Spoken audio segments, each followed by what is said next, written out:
Hello, everyone, and welcome. And welcome to the proper first episode of this campaign. Woo!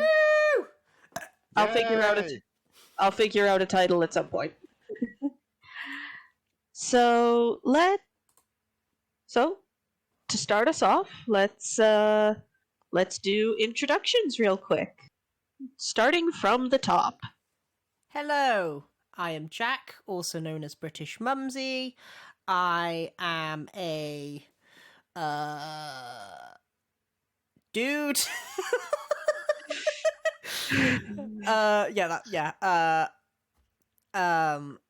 And I play Sareed, the wondrous creation in D&D history that is absolutely terrified of something that will make you all giggle once you hear about it. But yes, take it away from me, Bronze, please. Hello, I'm Simon Bengtsson, Bronze. I'm a Swedish student who studies to become an electrical engineer and a fan of very fun gacha game called Sir Lane. It's probably the only game about Jinkified something that I have played because it is the only one where I actually can get a hang on the mechanics.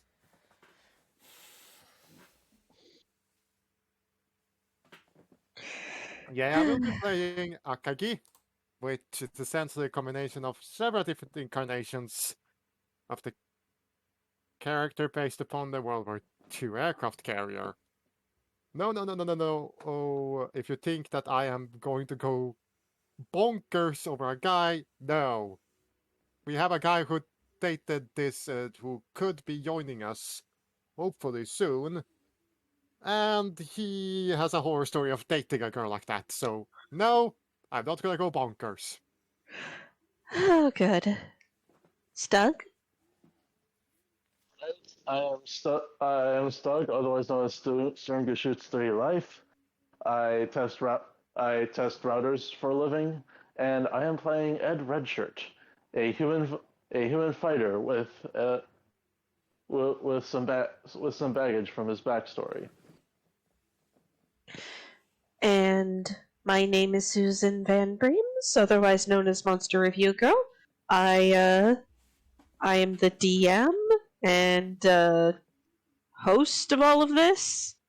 So, let us get started then. So, our story opens on words hard. On a I had it written down. Always have your notes. Readily reachable. On a wondrous Sunday afternoon. It's a Monday. Oh. Our story starts in the small city of Norvale. More specifically, Norvale's chapter of the Adventurers Guild, and it's attached in tavern thing on For those adventurers that very badly need a drink after their shenanigans. yeah, and also for those in town. Mm.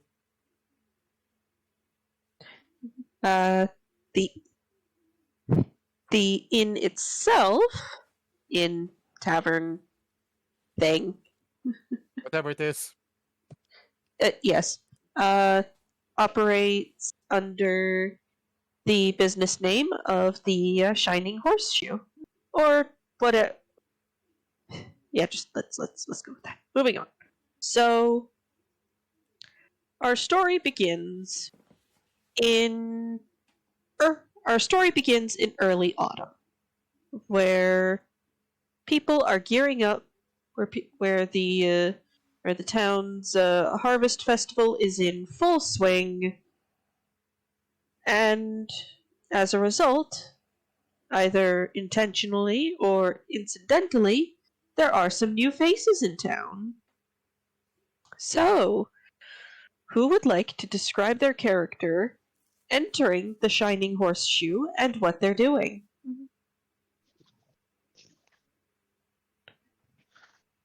Babsi, should you go first? Okay, that's absolutely fine. I was gonna say, if you guys were quiet for much longer, I'd have pulled a name out of a hat. Yeah. So Sareed is is kitted out in a bronze armor. At the moment, she has her helmet off, so what you'd see is these luxurious brunette locks, but the further down the hair they reach, the lighter they get, until they reach like the sort of wavy, curly sort of tips that are just blonde, just really, really light blonde. She Okay. has green eyes. Her skin color is a bronzy color with like hints of green in it. She is a rather, let's just say, muscular looking elf. Not beefy muscly, but more muscly than you'd expect for an elf. This is an elf with a gym habit. Yeah. Either a gym habit or just doesn't go for the usual elvish cuisine options, which is usually vegetarianism. So Right. yes. So, what is Sareed doing as she enters the... I know on the map it doesn't look it, but it is actually quite bustling at the moment. Yes. As she walks in, she sees a whole sea of people, and she's just like, "Oh boy, I better sit somewhere where I could be seen, somewhere close to the door, but not in the way of the door." And she spots this small little round table in the corner, and she goes, "Okay, I'll wait here for further instruction." And as she's sort of waiting, she's sort of flicking through some cue cards of what to say.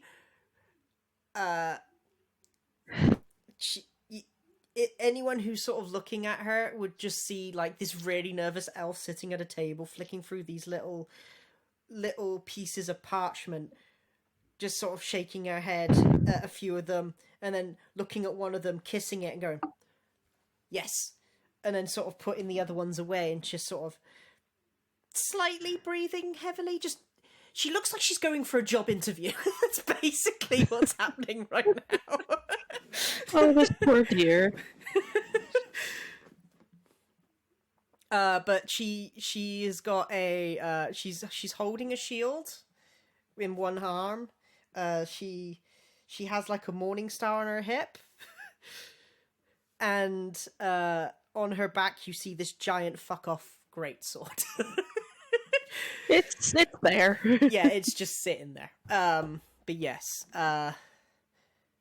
yes, in her lovely bronze armor. But yes. All right. So, Whew. so who would like to introduce their character next? Stug? Alright.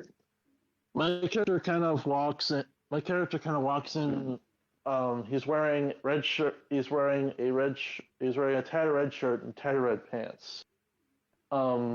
Several people notice his shield. An ornate family shield that depicts a man standing in front of a trebuchet. Several of the people look at the shield and then look away in a mix of disgust and shame. He nervously walks in through the door. He's using a staff. He's using a quarterstaff with flower marks on it. He goes over to the table where the first player is. Just kind of nervously walks up to this thing and asks, "Is this a party that's forming? I kind of need a group to go with. Kind of new to this. I'm Ed Redshirt." And he extends his hand to shake. Sareed, You were given a description for the person you were supposed to meet up with to discuss this whole thing. This ain't it. But you were given the okay to bring reinforcements if you deemed it necessary. Hey there. Sorry, I don't know you from Adam. Who the fuck are you? I mean, good sir. Ed is kind of relieved that this person hadn't heard of him or his family name, so he just says, I am Ed of House Redshirt. Nice to meet you. Sareed. She kind of reluctantly goes to shake your hand. But she does sort of reach out. She goes, I'm not from round here, so I'm not really sure if that name would really mean anything to me personally, but okay. So Yeah. you two are going to be sitting over there. Now, last on the docket is Bronze's character. Please introduce yourself and what you're doing. Well, apparently, as they're talking, they're kind of sort of hearing someone walk into the door, and it's a woman with dark hair, red eyes, and somewhat elfish ears. Her skin is fair, but it's a bit of a yellowish tint to it, and her eyes are somewhat shaped like almonds. Ooh. She looks around and sees practically every seat taken, unless one, except for one table that has a few seats open that everybody just kind of sort of seems to avoid.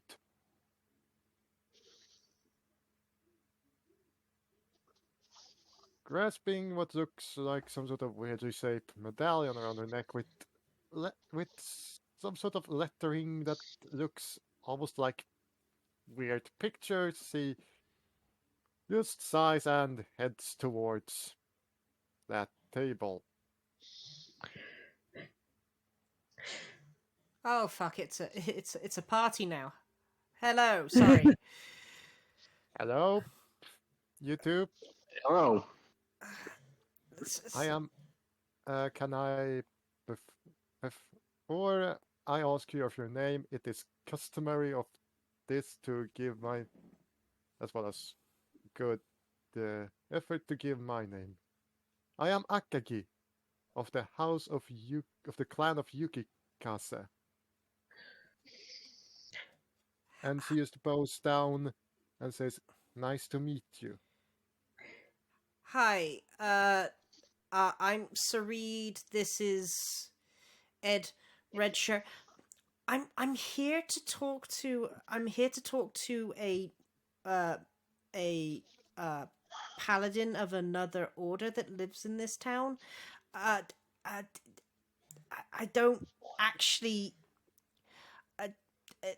If you want to stay with me, that's absolutely fine. But I kind of was given I don't know if I'm being given a job or not, but I'm kind of hoping that I am, because I need to get out the house. Let's just say that much. Okay, so And then Ed kind of looks a little bit more dour and off into the distance at the mention of leaving the house. Akagi just looks at this red shirt guy, and who might you be? My name is Ed Redshirt. I'm not exactly from around here. My family is, but my family is from close by. to meet you. Nice to meet you, Ed-san. Ed Redshirt. That's what I said. Uh, I'm pretty sure you're not. It just seemed a little bit odd. I knew I knew my folks. I know you're not one of my. I don't think you're one of my folks, so it's kind of weird to call me son. Not san. It's a prefix that can be mistaken for a number sometimes. I'm definitely not from around here. I'm from the Rising Sun Empire of in the continent of Eastern. It's very, very far away. Yeah, from the make of this woman's armor and just other little things about her. Yeah, she ain't from around here. Okay. Not even close to from around here. Uh, Nice to have some company again. Yeah, Ed extends his hand. She takes it and shakes it and then looks around.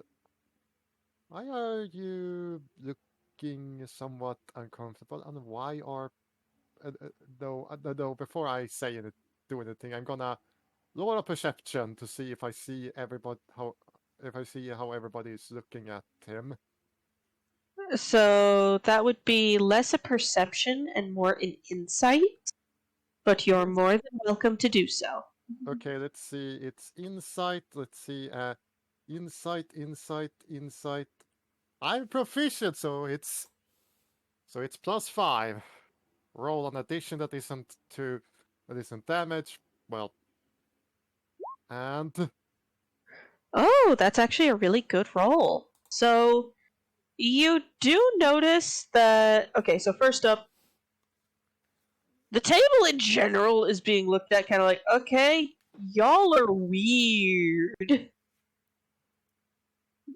But especially Ed, there's this weird mix of them looking like almost a little embarrassed of his existence. he then goes, did you cause an incident? So what? Not so much me. At least I don't think I was a part of it. There was something involving my family. Some gold disappeared, came up in some wrong hands. My family lost the rank, lost the seat of the Elector Prince of the area, and well, other things happened. We're pretty sure that the gold was stolen and routed to a hopeless hopeless pretender to a throne. and let me guess.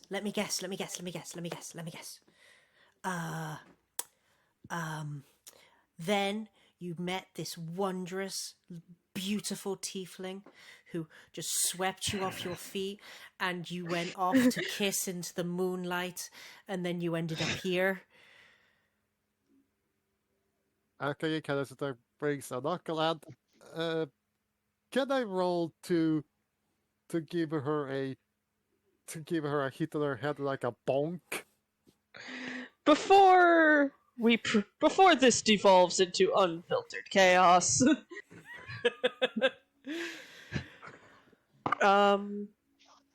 The door opens and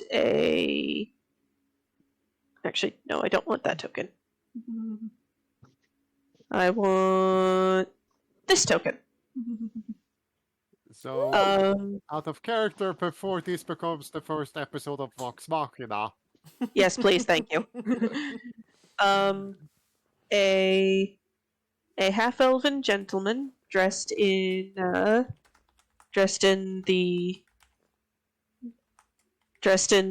armor, kind of the same type as Sareed's, but of a very different style, kind of steps in and approaches the table, looks at the group with this vague, just, okay, what? And then spots Sareed is just like, in his head, you can see him just go, oh, thank God. She goes, uh, uh, uh, uh, uh, is it bishop or is it knight? I can't remember. Don't worry about it. Don't worry about it.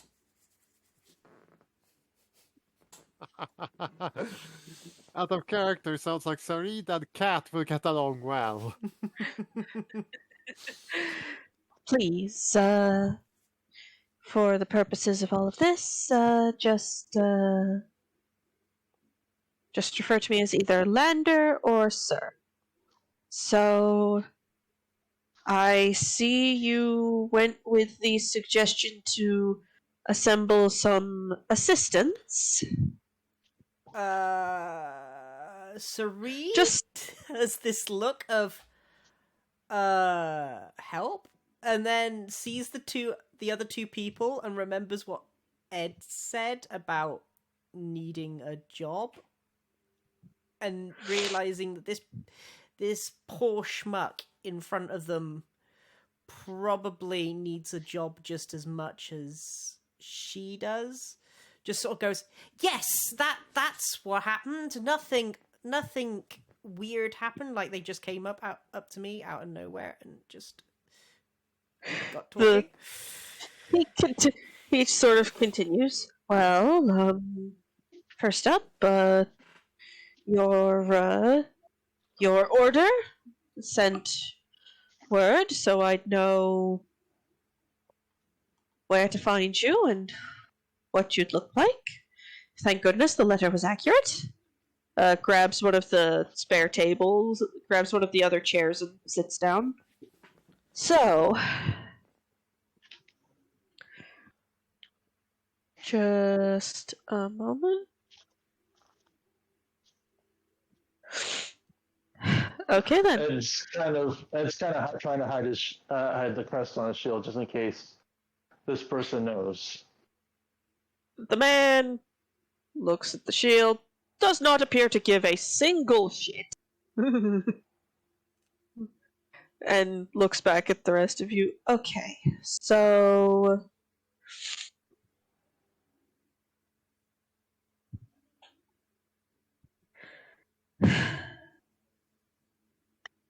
something has come up, and our personal order and our group has too many irons in the fire at the moment to deal with it directly. So we asked our sister order to send assistance, and, well, they picked you. Can Akagi roll an insight to see his feelings on the whole situation? Sure, go right ahead. That one! You have no idea what this man's thinking. Fair. She did just come in and... Sit down. Yeah, just so... Well, best get the nat ones out of the way now before combat ensues. Yeah, no. So he sort of smiles. Now, it has come to our order's attention that some religious artifacts have gone on a bit of a walkabout, and we kind of need them back. Oh, okay. Any clues or? Well, we know where one of them is. But it's in a very precarious situation?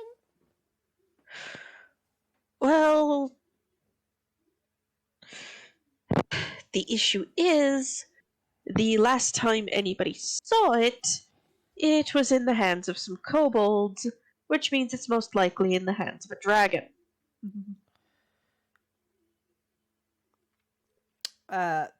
Sareed has this look on her face, but it's not the look that you're expecting. It's the look of pure, unadulterated joy. Now, he takes out a map and sort of spreads it out on the table. The last anybody saw of the kobolds, they were around here. And he taps a section that doesn't look, that looks maybe like a few days. It's a distance away, but not such a large distance that you're like, oh, come on. Right. Last week anybody saw of them was at the mouth of this cave complex here. What we'd like you to do, Sareed, and your friends, is for you to go there and see if the artifact is still there or if it's been moved. Right. You don't want us to get it back. If You it's don't still expect us to get there, it back. if it's still there, fantastic. Grab it, bring it back. If it's been moved, figure out where it's been moved to, and progress from there.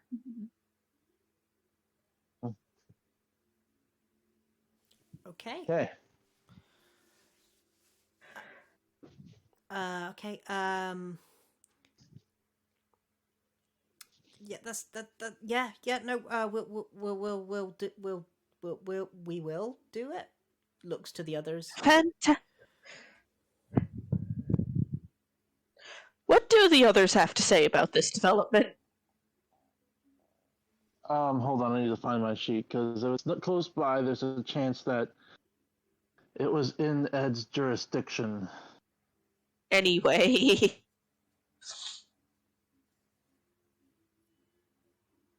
Looks at Akagi and just like, do you want to come with? Well, sure. I mean, I'm gonna roll an insight check. Where did the roll go? Where did roll? How do you roll again? In this thing. open the thing that looks like a D20. Oh, that What's thing. insight? Oh. Advanced dice generator. Click on that. That's what I use. Mm.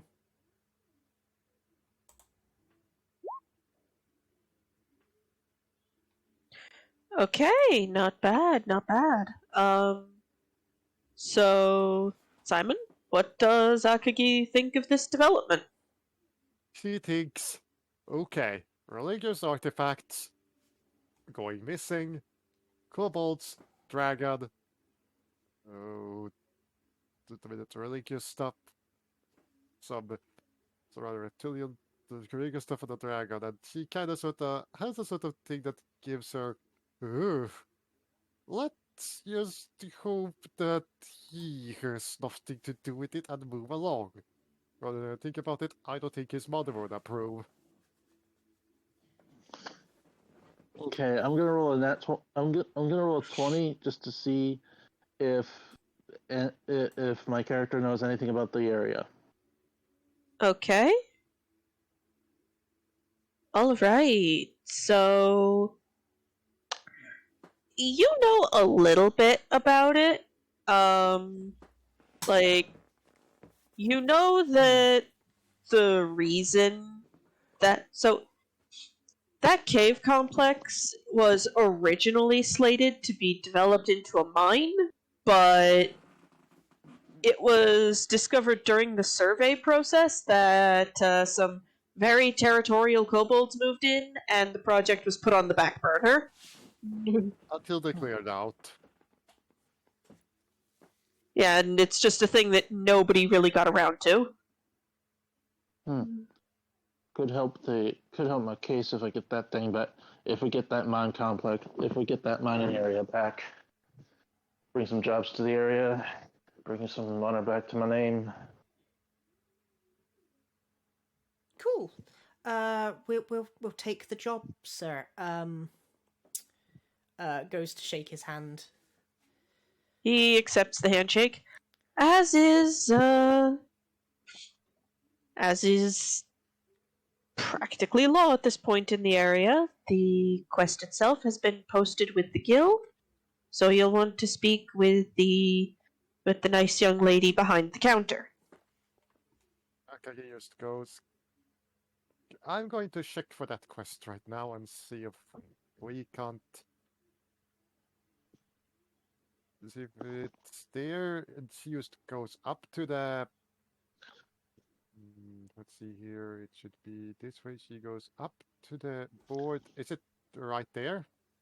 The quests are papered up there, and the table seems to be where quests can be signed on to. You do see it hanging up. Basically, it says, please investigate this particular cave structure, clear out the kobolds if possible, and see if a stolen artifact is present. And there's spots for multiple people to sign for, like, a party. Okay, she takes it and she just goes back to the table, puts it on there, and then signs her name using the actual lettering of what she knows. They're not the symbolic lettering of her amulet. She wrote out her name instead of applying her native language to it. Yeah, she wrote out her name and just to be sure that just to be sure that anybody who only reads her language, she in parentheses puts her name in in her home language, just in case someone who speaks a language, her home language, or well reads it, is able to read it, can read it and knows that it's her. And Right. she then puts it on the table for the others to sign. Okay, so Reed signs it, but when it gets to the I, she dots it in a very weird way that she dots it in a really weird way, but it just doesn't look elven. Let's just say that much. It's not an elven Script. or at least an elven habit. It's something else. She then lets it get passed to Ed. Ed notes the character design of next to Akagi's name. Kind of looks at it a little bit. But then signs his name as per normal, and includes the family symbol seen on his shield on the piece of paper, Akagi right then, next to his last name. Akagi then says thank you, and then brings it up to the clerk So you bring it to the nice girl at the desk. and goes, "Hello." The girl smiles and looks over, setting down her what looks like a mug of some unknown liquid. Here to take on a quest? Yes, this quest. Okay. She takes it, looks it over. Oh, are you and your party not registered with the guild? She just goes, excuse me for a moment, and just runs back. Did anyone of you know that we needed a registration? Oh, that's I right. I was The- hoping one of you all did that. Oh, son of a dwarf's doorknob! Damn it! Arrgh! Right, shit, bollocks, fuck! I knew I forgot to do some stuff. Fuck! the woman calls over from the desk. Registering is just one other piece of paperwork. It's not too intensive. All right. Just Just goes, need one of you to just need one of you to do it. just goes, Ed just walks Okay. over and picks up. Ed walks over to pick up. All right, I'll take the paper over. We can work it out. All right. So she takes out a small sheaf of papers. Okay, these three here are the individual membership registration forms, and this one here on top is for you to register as a recognized party. Okay.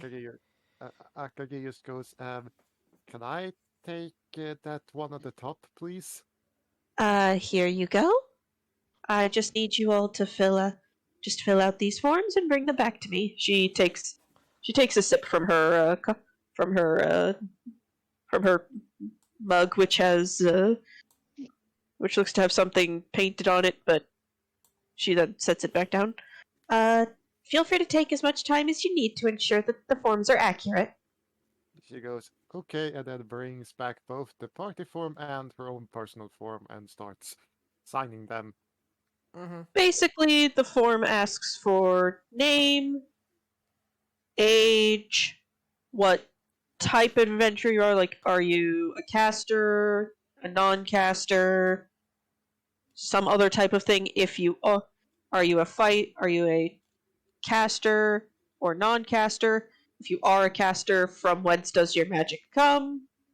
Basically, your name, age, and class. Yep. And written at the bottom is, in case of death, please leave an address for us to send your remains to for funerary proceedings, or if funds are available, resurrection procedures. He then kind of writes funeral procedures. She writes someplace in a very weird the She gives an address in her homeland. for resurrection purposes she gives her mom's cousin's address. All right. Ed looks at the last bit and just kind of looks kind of. So he has kind of a bit of a mournful look. Then he considers it, and then he writes down an address. All right. So everybody is filling out the paperwork. Yeah, everyone's filling out the paperwork, but I will say when Sareed looks at the age, she goes rude first, and then writes it down, but tries to make sure that no one can actually see how old she is. You're an Can I elf. give you It a- doesn't matter. Can I give you a little perception check? If you want. Okay, let me check what's for perception. I will try and Perception. deceive you. Perception, that's still normal. Let's see, I roll add. Alright, I just need to figure, okay. Right, okay, so that is a +3. Shit. You see.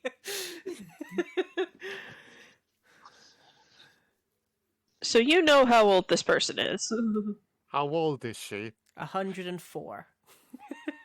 Well, from what Akagi knows of elves, courtesy of her mother, that's a young adult. Not exactly. What she knows from the age of her mother, she looks. You're rather old, but you look so.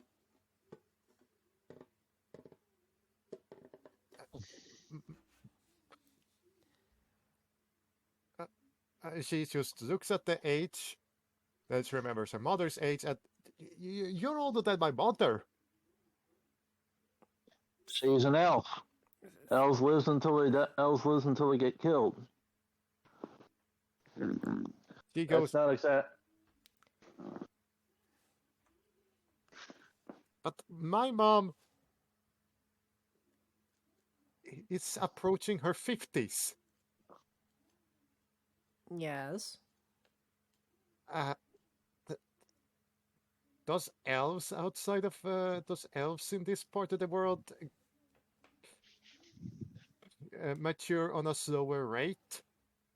The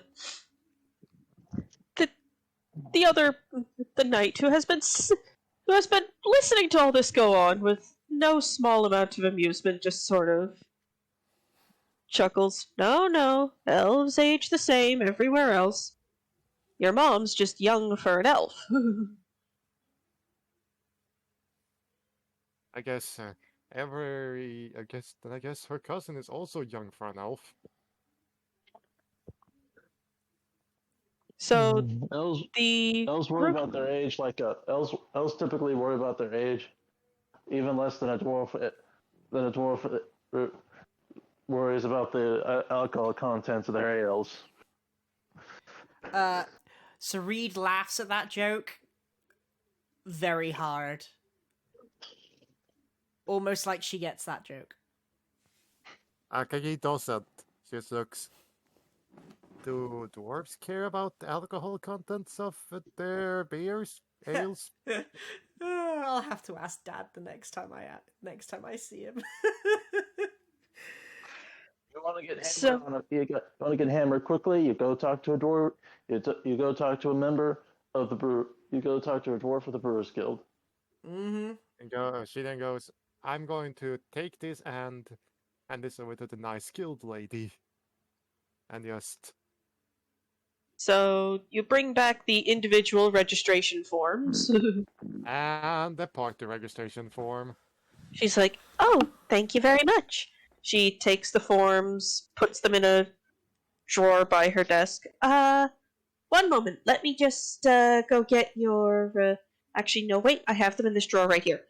She bends over, kind of disappearing from view for a bit as you hear some rustling and clinking around under the counter before she pops back up with the 3 guild insignias. These are your guild insignias. Please wear them somewhere on your person. If you find one of our other offices, find one of our other branches, and you're in need of lodgings, present your insignia, and they'll put you up for the night. She kind of attaches the insignia to the to the to the handle of one of her swords, and just goes back to the table and hands the insignias of the other 2 to them. Sarie's just like, okay, where do I put this?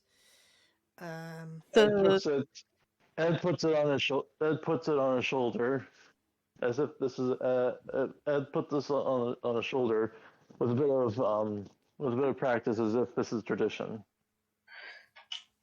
After a moment, the woman speaks up a little bit to be heard over the din of the crowd.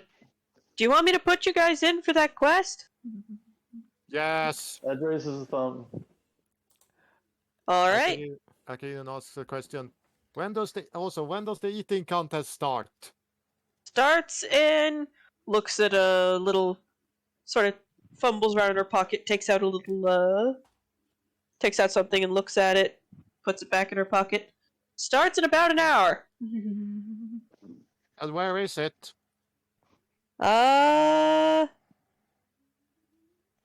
of looks at a itinerary on her, looks at an itinerary on her table. Should be taking. You're in the right spot. It'll be taking place on the 3 on the 3 big tables. She looks at the 3 big tables and just. Okay, so 1 hour. That's some time to kill. Yep. And I, as the DM, am going to step away for a moment because my food arrived. Yay! So then I can talk to Are the you other meeting? players. Yes, We are having a quick bio break. If anybody needs to get food, get a drink, use the bathroom, do so now. I need to use the bathroom. Something chronic. Yeah. I'm going to also do that, and then I will return, hopefully. Who can say who was there when all things came into the air? And who can know who was around when all was made and the forms were found? Don't be the one with the receipt in it. But just saying. Ah, there it is. Like when first ice was covered the night, when first the west wind unfurled the seas, and first gleaming through the trees. When first my moon's tall mountains crowned, and all was silent underground. When the earth took the gift, the fountain deep in a dark stone river.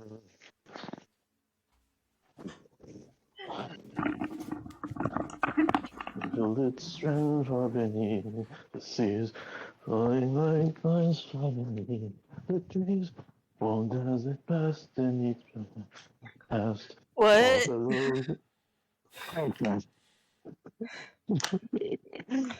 Just humming to myself as I'm getting ready for work. Okay. Okay. I literally just sat Wait. down just as Susan got back. Just as that was being said. Mm-hmm. But yeah,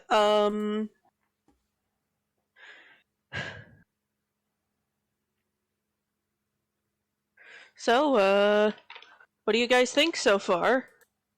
Yeah, loving it. Good. Good.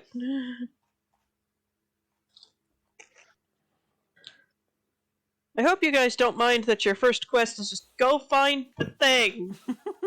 Please. Yeah, that's fine by me. I like a straightforward quest. Sareed probably enjoys it a lot more. The real prize for Ed's character is probably going to be getting that mine back, because that would probably help restore some of the honor lost with his family. Also, the old adage of economy and jobs in an area where he should be governing.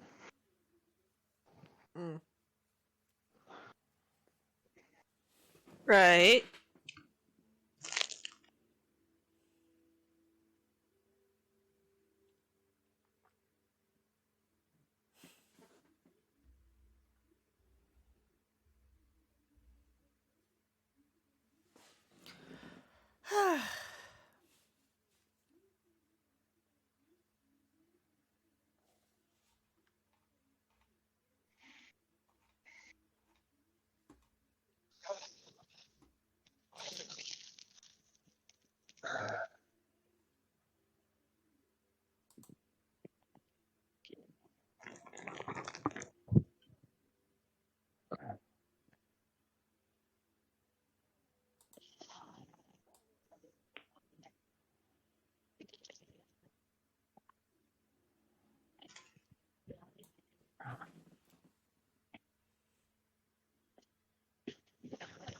Do I have any days?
Okay, so and is this thing again? Hmm? It's the model number. Sorry, using this bio break to look at figure out why my motherboard can't find the RAM. Ah, that's fair. B550MA.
I wonder if it picked it up in the recording. But I was just randomly doing a really weird patty cake sort of thing. Really trying to do it quietly. But I wonder if it actually picked it up on my microphone. It probably did. I think I did it for like 15 seconds before I even realized what I was doing. And then I accidentally clicked a 6-second video on YouTube, which I know for a fact it definitely picked up. Whoopsie. Don't worry.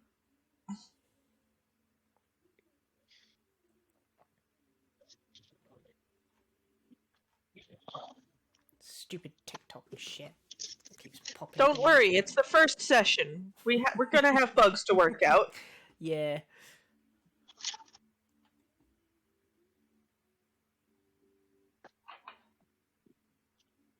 I think my wife is watching Coco in the other room.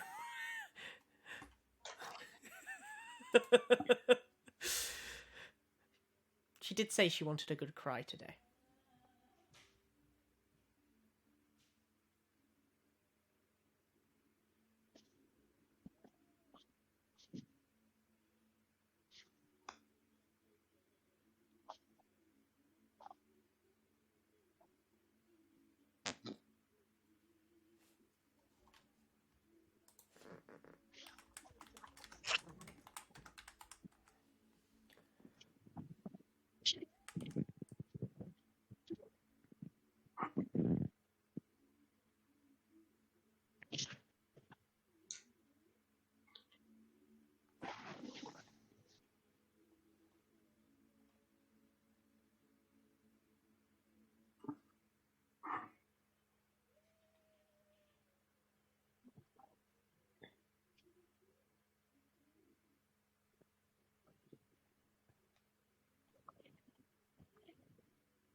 Hey, I'm back. Hi. Not... I will say though, this is Sareed if they see anything that just makes her go, just nope.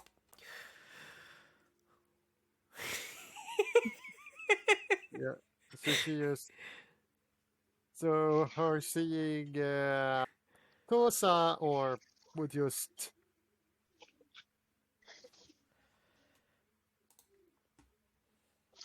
There it is. Okay.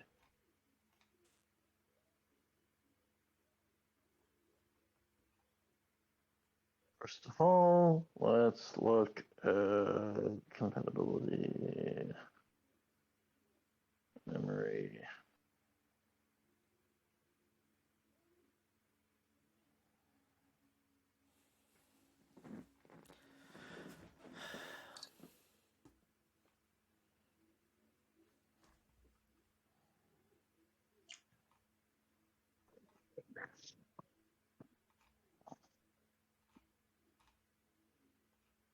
Yeah, no, I gotta stop getting distracted by shit. That's what I really gotta work on. Minska. I'm just saying random Swedish words without context, am I? Hmm? Probably. Has the GM finished lunch? Or breakfast, or whatever it is right now?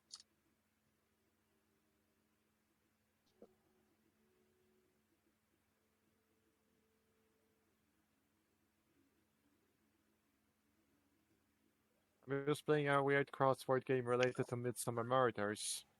Oh. Hey, it's no Swedish summer without some crime drama from Mumsy's home country.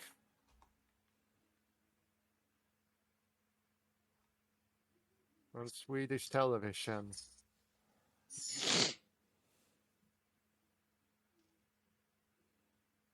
Myself, I mean, the entire family is are fans of both Death in Paradise and Midsummer Murders.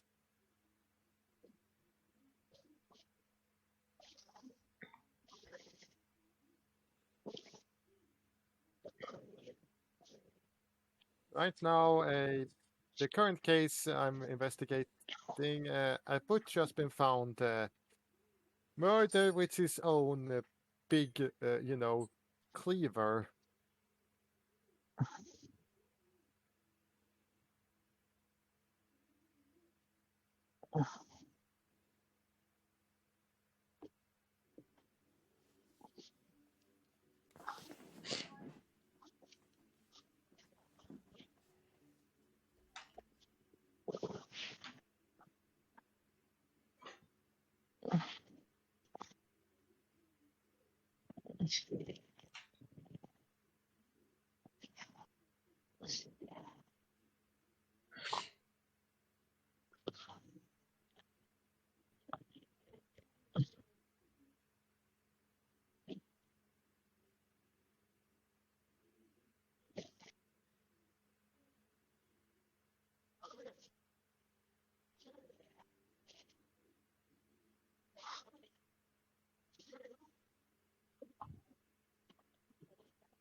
Let me know when we're all ready.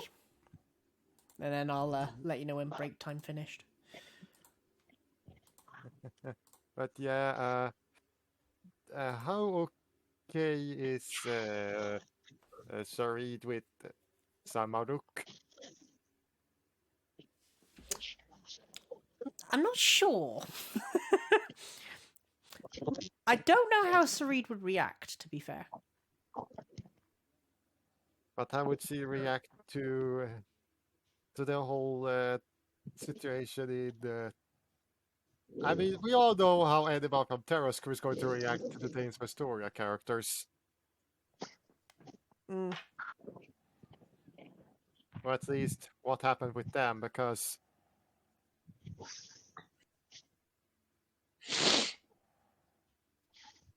They're just one bad day for Helioid away for that happening to them. Yeah, to be fair. Hopefully that campaign picks back up.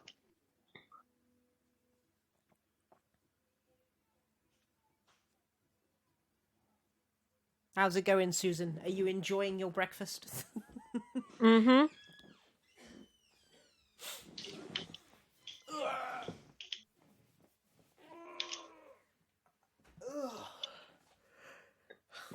It feels weird only having 3 picture frames behind my head instead of 4.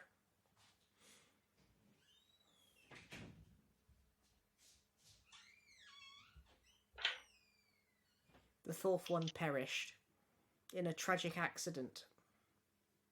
Momsy? I knocked it off the wall. After Oh a my dice sesh goodness. recording. After it hit me in the head.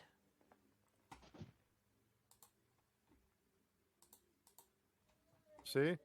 Mm-hmm. You exist for a reason, right? I don't know.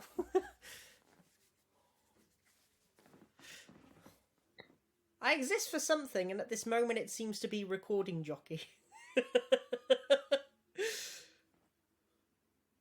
Really, what now? Hmm?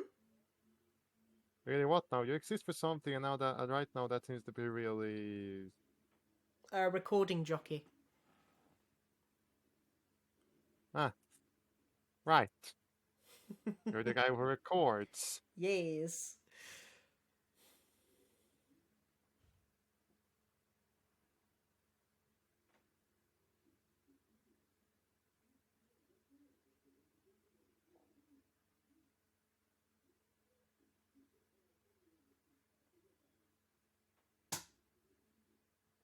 What the fuck?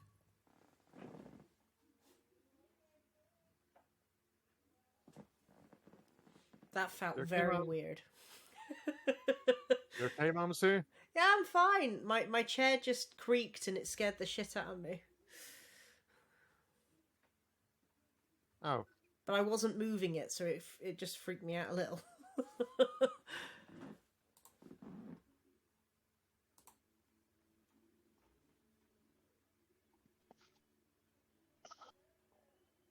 oh.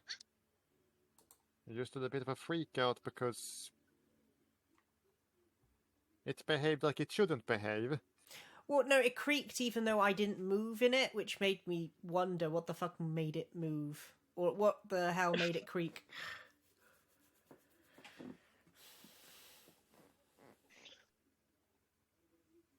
Eh,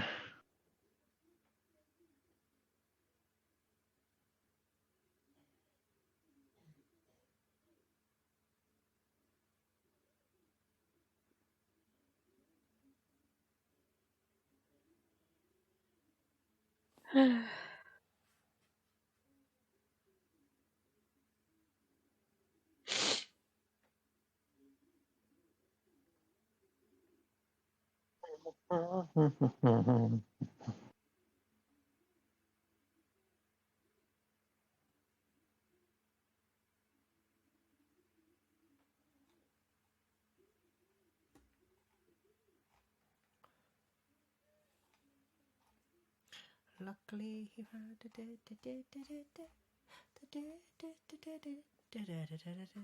thank God I didn't actually say the words for that one because I think I would have gone, oh, wait, what now?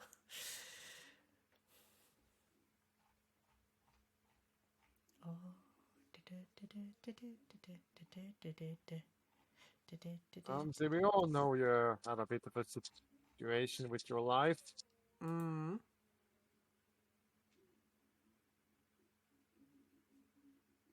so is it because I am 1/100th of a version off? Is that why it's not behaving?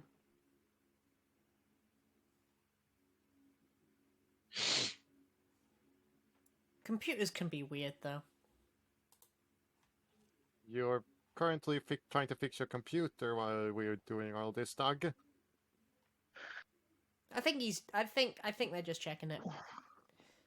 I'm looking at the compatibilities with the RAM sticks, which I probably should have done before I getting these RAM sticks.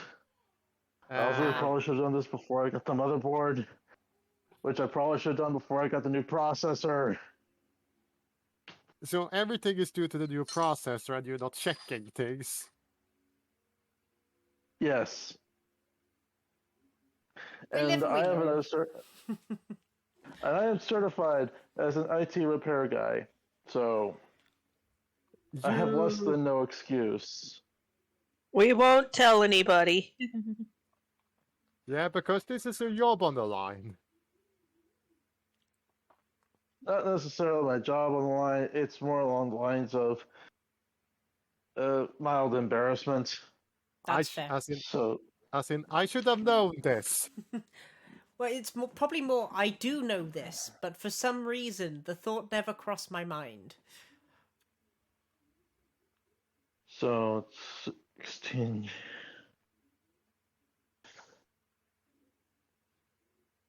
Yeah, now, as I said, just let us know when we're all ready and done, by the way, guys. Because I've been ready for a little while.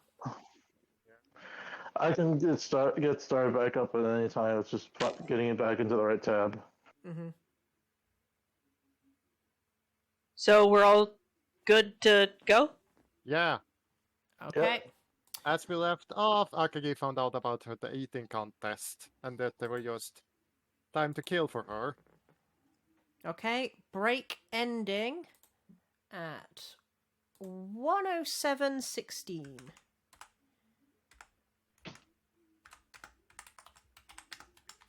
Just writing it down. Okay. Right. Break is now technically over. Right. Okay, so what do you all decide to do with this downtime you have before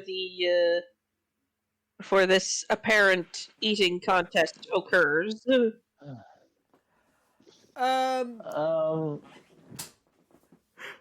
Ed just kind of Ed's. I think Ed's remark about dwarven elves kind of got him into the mood to talking to. I think either the one of the other two elves about the merits of different the merits of different types of alcohol. Ed's trying to keep his bias towards elven brewed liquors to a minimum because of, again, the people of this town didn't like elven wines that much. They think they're kind of weak. Yeah, for the record, once the once the quest had been registered and all that good stuff, the knight kind of thanked you all for taking the quest and quietly left. Oh, okay. Sareed watched him leave and was like, ooh. Akagi just looks at them. I'm a bit too young to drink. I am 104. Yeah, I'm officially an adult now, so I can drink. Thank you. So, other character, you're just like Dawin. Yes. Good. I could see the other character, let's not tell Druid that about that. Yeah.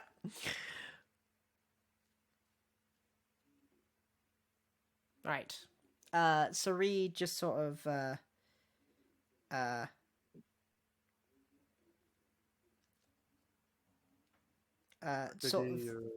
Sareed just sort of thanks everyone for helping her with her first job interview.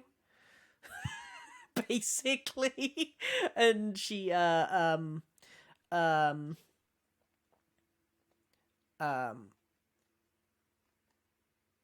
she kind of hears Ed talking about the ales and whatnot, and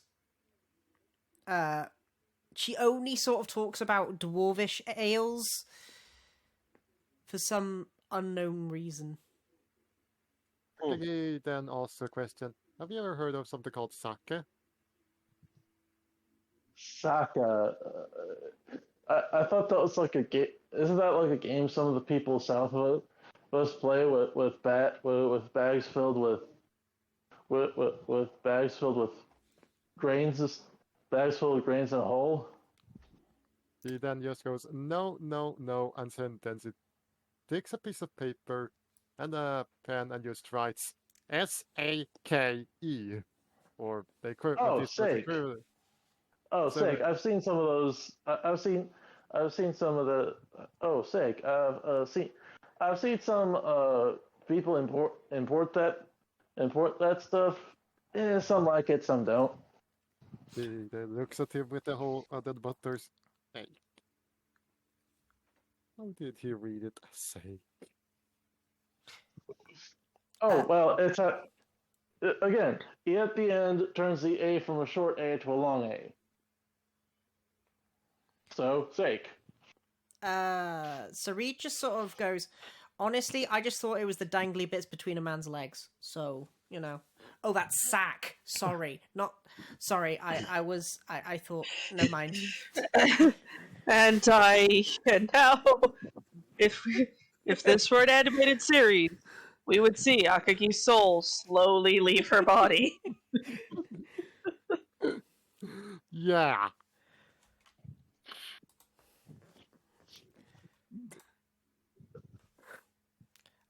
I don't get out Yeah. much, says Sarit. I'm sorry. Kiki just watches you. Yeah. Probably for different reasons than my sister. At least you look like you're not gonna keel over from a cold. Thank you? Question mark? Yeah, Sarit just sort of goes, okay, while you're all doing that, I'm just gonna very quickly just write a letter to my dad and just sort of say that I actually got the job.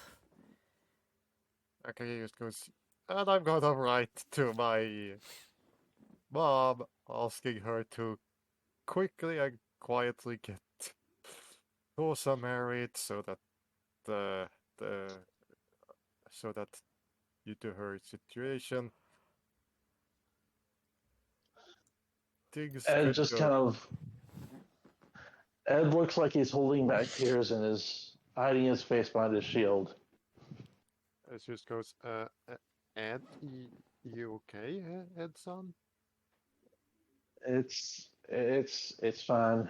It's fine. I'm gonna roll insight on that one. Yeah, same for me. There's no way he's fine. Fuck! I'm better. The man. I'll give you guys this.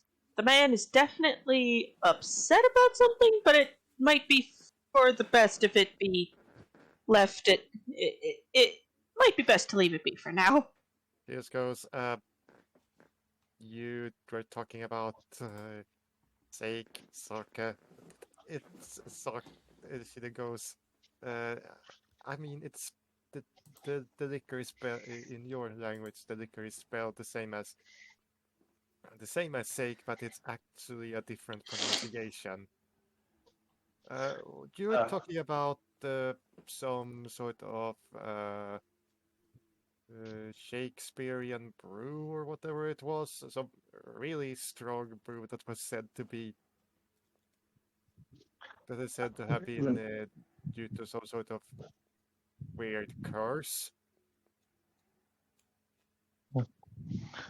Not really. I was talking about dwarven ale.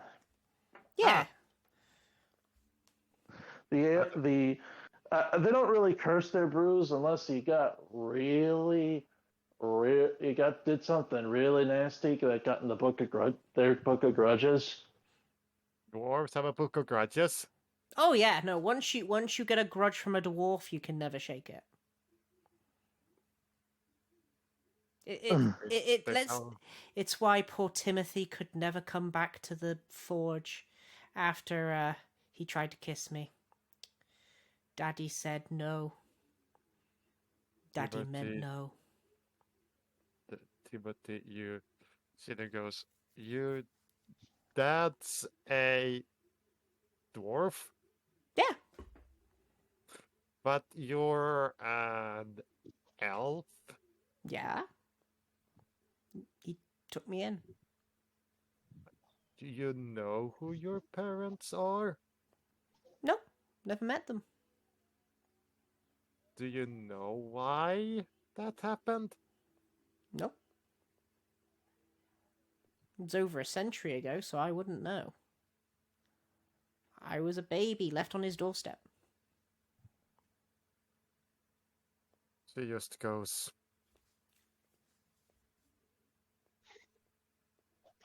Oh, so you don't really have that much of that. So you don't have that much attention. You don't have that much attention yet. Elven stuff ain't that popular. Number one, expensive as all get out. Two, I think there's like 3 molecules of alcohol in an entire bottle of elven wine. He just goes. If you ask my, I think it's probably. Do you know why that's the case? No. I meant the wine. Oh, the wine? I don't really... I wouldn't drink that piss even if you watered me down with it. No. That stuff is just horrible. Do you know why it has very little content of alcohol? I guess elves just don't care for it very much. Kind of like they don't care for meat. She then looks at Ed. You know why? Probably a cultural thing. Probably a cultural thing. Probably something got lost.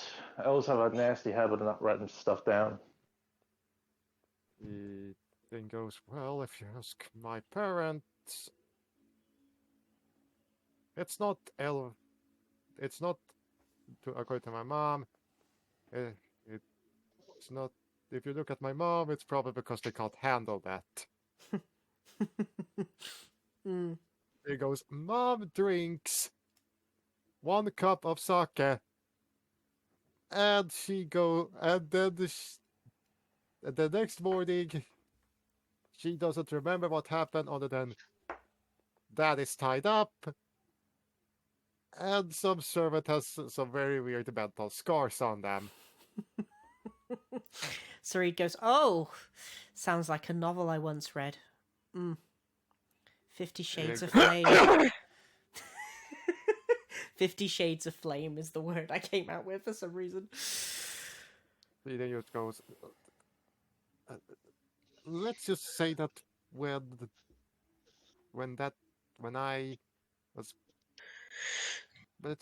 I was nearby that servant one time, she just kind of goes, yeah, no, no, no, no, no, no, no, no, no. If I don't think about it, it's not in my head.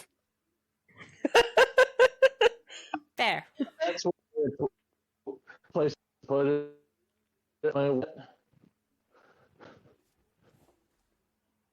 Sarid then sort of looks over and goes, oh, is that the food? Just distract! He then looks, food? Looks around, then glares at Sarid. Why? Not fun. She then takes one look at Ed. Goes, I see where your family got their name from. You have a red shirt. Yeah, it came from my family back in the day, back when the empire was young. fielded a lot, and I mean a lot of people that sacrificed themselves to secure the capital. We got our own Princeton for that, and the name Red Shirt. In fact, the symbol was in honor of the sacrifices. Thousands died to where trebuchet built. And goes But that was it. used. So Akagi just goes, okay, just. Oh, nice.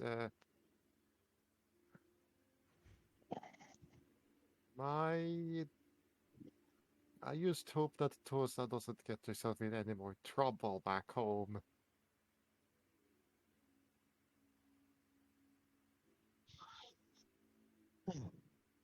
And she then goes, because not too long before I left out to travel, Tosa had a meeting with a prospective suitor. The next morning, he was storming away, or something like that. Or the same night, but he wasn't there for long. Now we just said that it was due to something rushed, but at the same time tried to hide the true fact. He found Tosa and his sister in a situation, and they both seem to enjoy it. Wait. Not quite as bad as what happened with my family. Dad and Ma were siblings. Wanted to make it normal. Sorry, I breathed funny. Out of character, is Ed Redshirt basically? Are the red shirts basically the Habsburgs? But the red shirts were going to be sort of just as thing. His father wanted his sister normal, and so he kind of set up Ed with his cousin, Ed with her, Ted with his, and the other two brothers together, and neither of them are gay.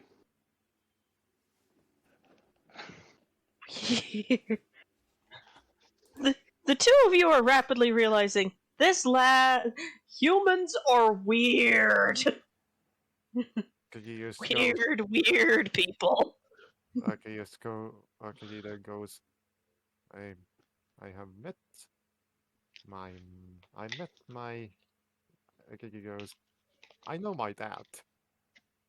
I know the part of the family that isn't mom. I know everybody back home. This guy. Pretty sure they would look at him and still find him weird. I will say Sareed is started to move slightly away from the table. Just like, yeah, I'm just gonna let him be. Leave him be for a bit. Ed just raised his hands. Look, I didn't want this either. None of the people we were put together wanted. They were away from that. I don't want to talk about it. Yeah, let's not talk about it. Let's just wait for this contest. Yep. And you do start hearing, like, a lot of bustle and activity back where you assume the kitchen is. Oh, Nakagi just goes, oh, here we go. Yep.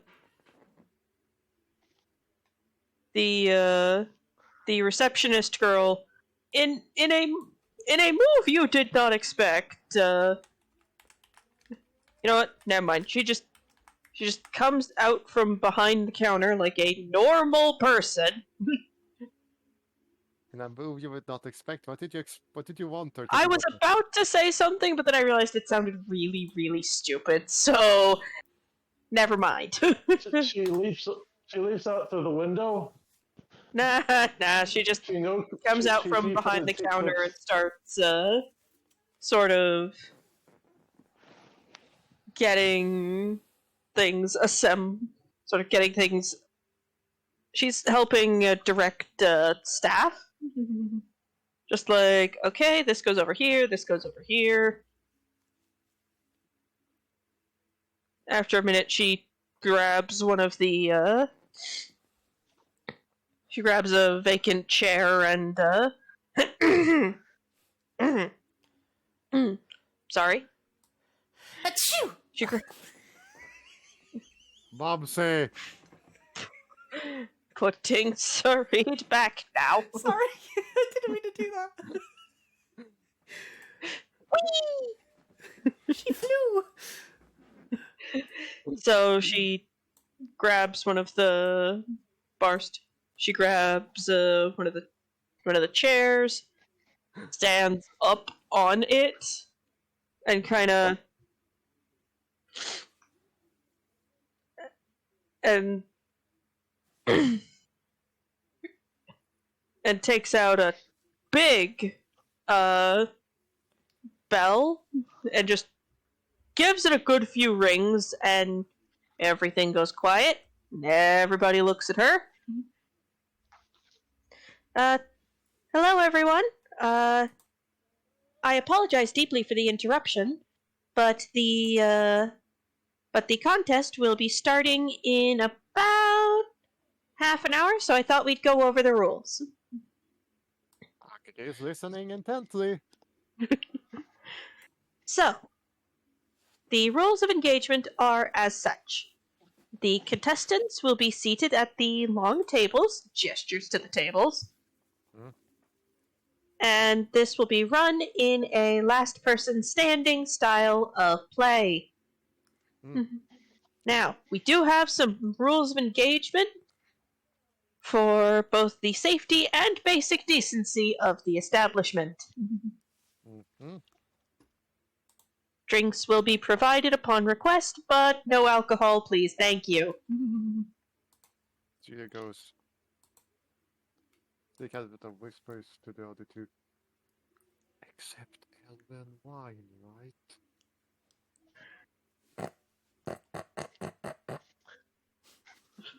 Sareed is just trying to hold the giggles in. I understand that you are all in high spirits and might get a little carried away, but please do not try to take the plates from your fellow competitors. I think we all learned from last year. Akagi then goes, well, after this course, it's gonna ask what happened last year. Probably Fat Larry. I don't know. That boy. Probably. Because I think we Okay. started a brawl.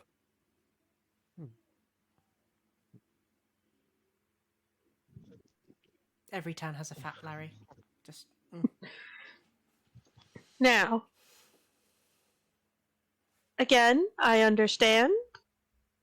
You all can get very excited and very heated, but please respect the decisions of the judges, and any fights resulting from the way this is called will result in summary ejection from the establishment.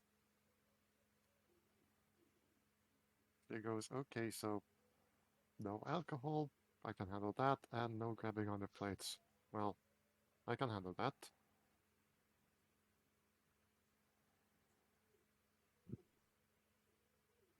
Could everyone who wishes to register for the event who has not already done so, please come see me at the counter before we begin. Again, everything will be starting in around 20 minutes. Akagi just rushes towards the counter and go, sign me up. Alright, just give me a moment. She hops down from the chair a little unsteady for a second, but she quickly regains her balance and puts the chair back. Just let me get back behind the counter. Okay. She gets back behind the counter and takes out the form. Here, please, sign this. Akagi signs it and just hands it back, and now I'm just going to wait for the whole thing, right? You said Oh, 20 minutes? Usually people read these before they sign them, but okay. Akagi then goes, wait. Can I have it back? I'll read it through. Sure, here you go. She reads it intently.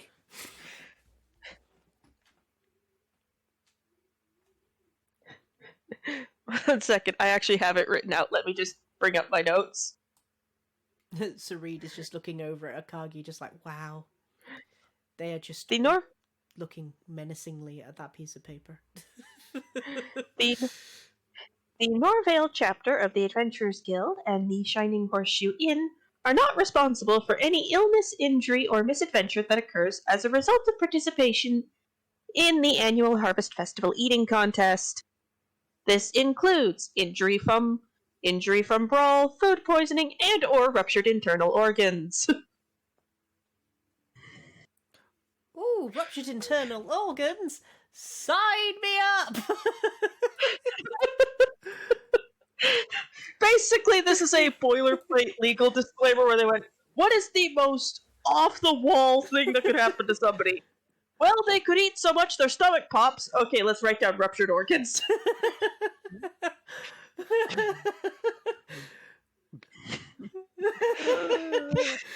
Yep, Sarid will definitely partake as well. Akagi takes a look at it, just shrugs, and goes, well, ruptured internal organs is the only thing I need to worry about, so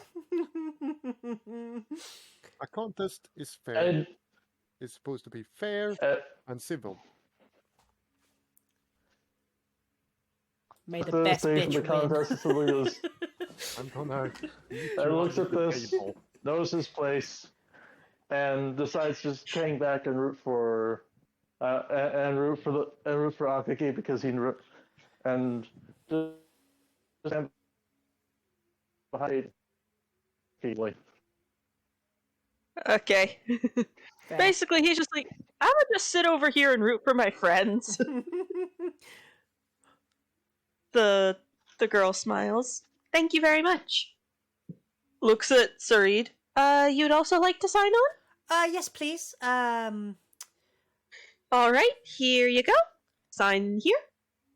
She reads it. It is the looking at the sheet Akagi signed and the sheet presented to you, they are the exact same thing. Okay. You know, she reads it, and she's just like, she sort of looks at Akagi, and she's just like, I don't know what in this made you fear something, but this is pretty straightforward. Signs it, hands it back, looks back round. Thank you very much. Looks back around at the bar, all the hotties sort of waiting, and She just like, then goes, "Ooh." I was what? She then takes Sarid's shoulder and she goes, I was once disqualified for eating so much that the other competitors barely could compete. Sarid just turns around and goes, I live with a dwarf father. If you didn't eat everything on the table, you didn't eat. And if you didn't eat quickly, you didn't eat.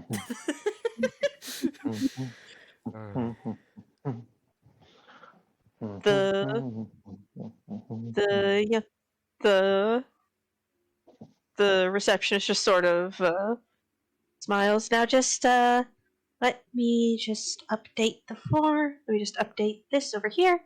She writes something down on a little noteboard and passes it through a little slot in the wall.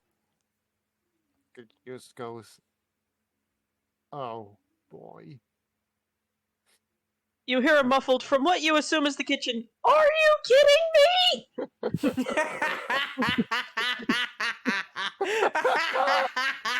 followed by and she just sort of opens the flap a little, just goes, "Sorry."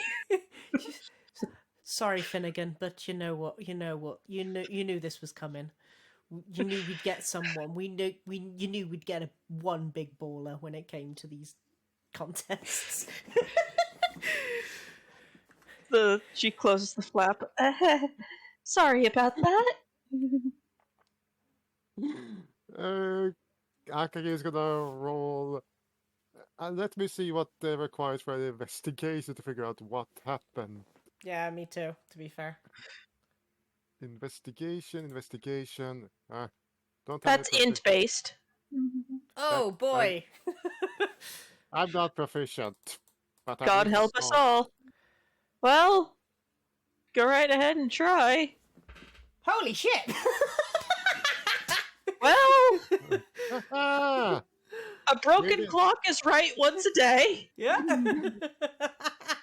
I like I that. did it. So, Actually, it's right twice a day. A broken Fair clock enough. is right twice a day. yep. So you realize very quickly that it probably has something to do with the number of contestants, and as a result, how much stuff the poor cook has to make. Yeah, that's fair. Also, you do hear like a weird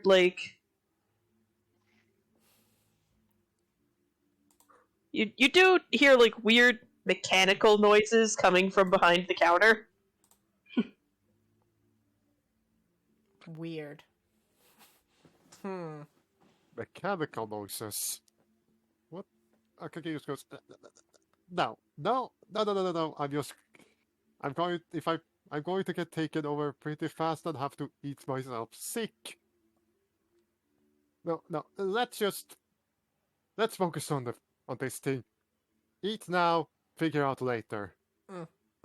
The girl notices the confused noises and goes, "Oh, might have to see some." She notices the confused looks on your faces. Then she goes, "Oh, might have to take it into the shop if it keeps doing that."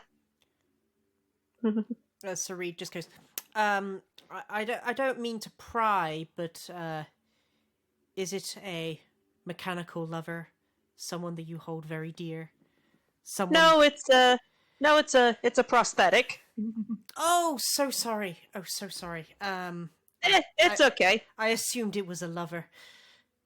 Why though? You Just have a has the perspective? space of just why.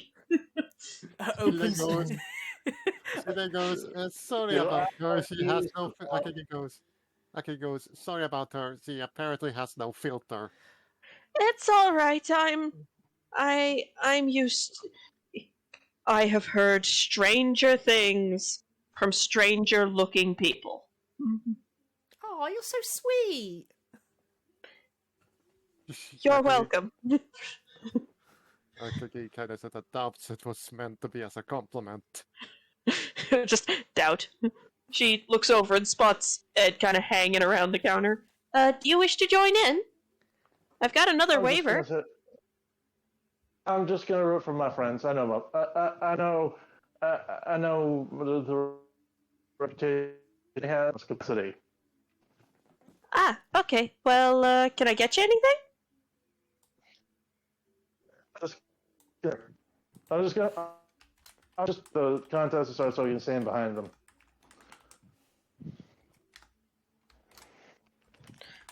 Okay. Oh well. Yeah, she's just like, okay, alrighty. Kind of Shit. just kind of looks, down for us like, oh, there's the problem. I'm sorry, just give me a moment. She, grabs a little pack, a little leather satchel and sort of opens a different flap and goes, I'm taking my 15 minutes.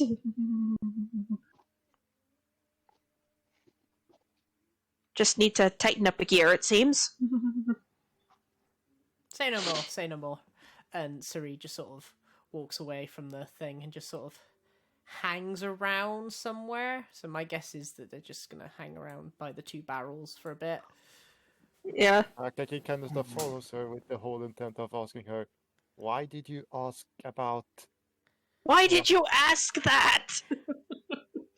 why did they in first post why did you ask that?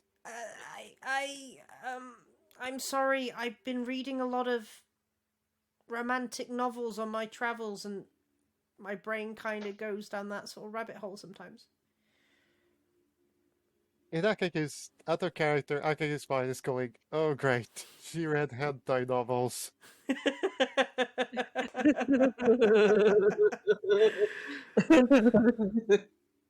As he goes, secondly, what was it that got you interested with the whole ruptured internal organ parts or something like that?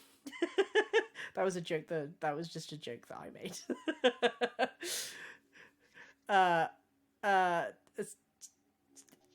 Sri just goes. You just look so intently like something really bad was on that piece of paper. I just got curious.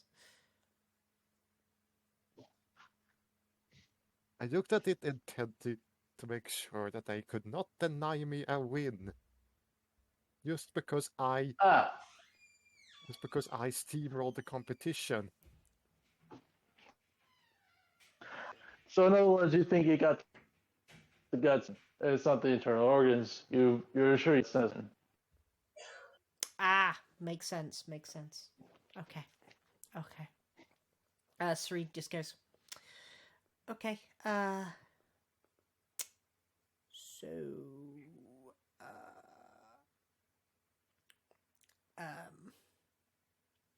May the best wood elf win. May the best one with elven heritage win. She just kind of sort of shakes, kind of sort of gives Sareed a hug. Mm-hmm. Sareed accepts the hug, but you've unleashed her competitive nature now. You know you are fucked.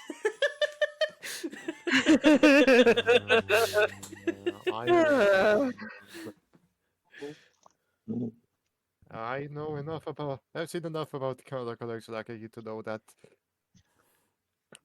To know that things would definitely look a bit off when this is all over. For one of us, we don't know who yet. Yeah, we don't. And I don't. I mean, anything can happen. I don't know what she's gonna make us roll. I have a feeling. I know what. I have a feeling what it's going to be, and it's probably going to be Constitution. That's just going to be dueling. Yeah, it's just going to be dueling con saves. Okay. How much? What's Sareed's Constitution? Let's have a little look. Decent. That's good enough. Pretty sure I'm gonna use the next. I'm pretty sure I'm gonna use our level up to buff up Akagi's Constitution. Yeah, once you get to a level where you can do so. Mm-hmm. Which, due to the fact that we're on level 3, means next level. Yeah. Fair enough. Fair enough. Sareed just waits for the food now, basically. Yeah, that's the Akagi. Sits across the table from Akagi so she can look her in the eye as she eats. Akagi is just going to give her. Akagi is just going to give her a smile and just wait. Yeah. So, okay, you two are right there. Ed, are you finding a spot to sit, or are you just kind of lurking in a corner? Are you gonna sit back at the table where we were at, just so you can watch the festivities?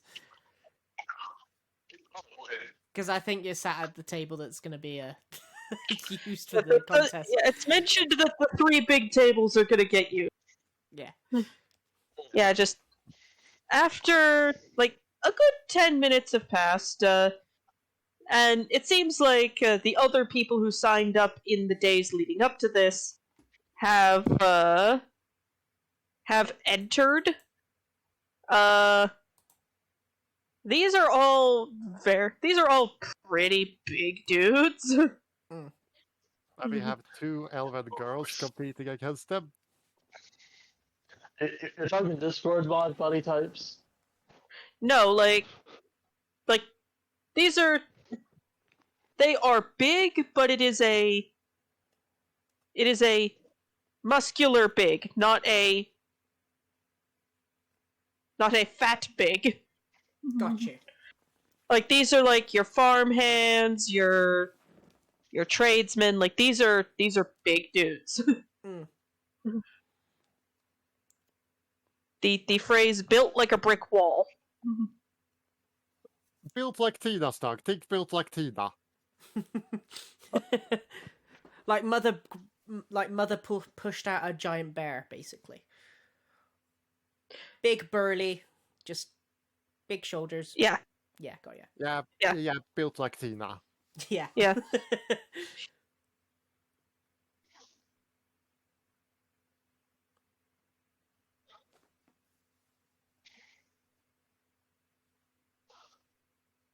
All right.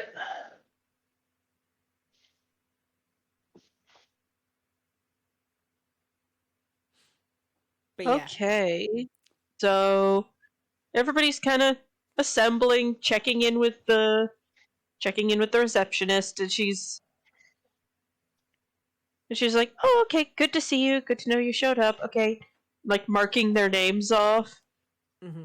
Everybody takes a seat. She does a quick head count. Okay, that's everybody. And we just took. All right, everyone. It seems everyone has arrived, and we have 5 minutes to start time. As a result, I'm going to go over the rules once more. She, once again, steps out from behind the counter, walks over to like the center of the common room, grabs a chair, hauls it over, and stands up on it. I know some of you were already here when I went over the rules of engagement, but for the sake of the folk who have just arrived, we're gonna go over it again real quick. Out of character, even if Akagi loses, still not gonna regret this because this is just too much fun. Mm-hmm.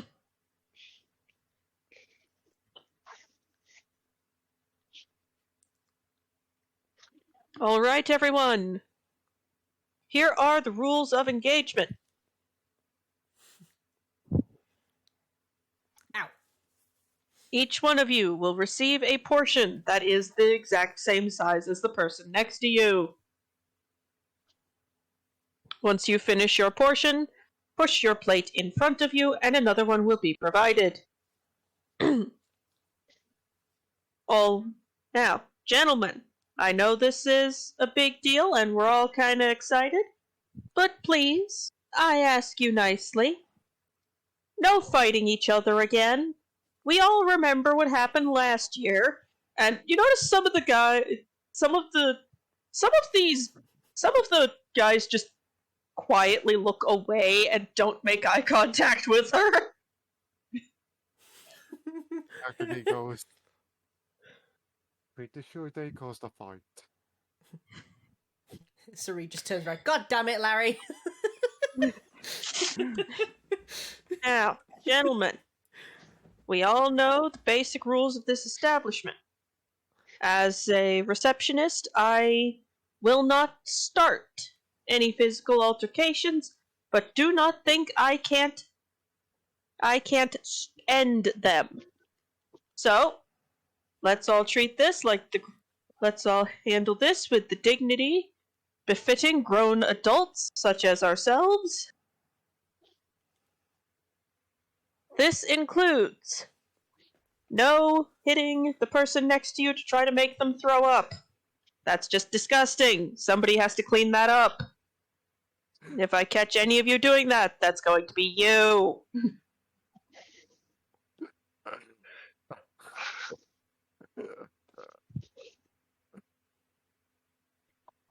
No fighting.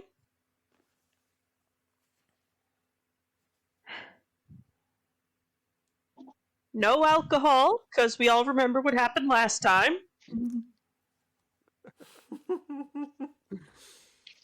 And just in general, everybody be good sports about it, okay? Thank you.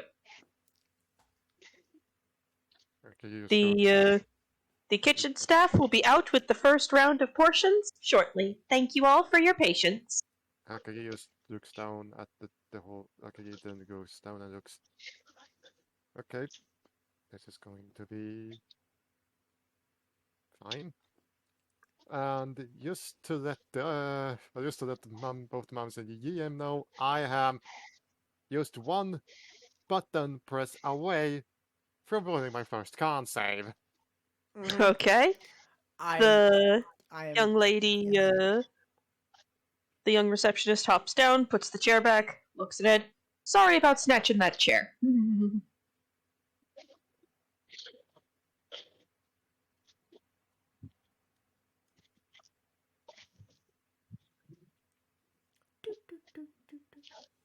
Normally we'd get Al to do the announcements, but he's off on a quest right now.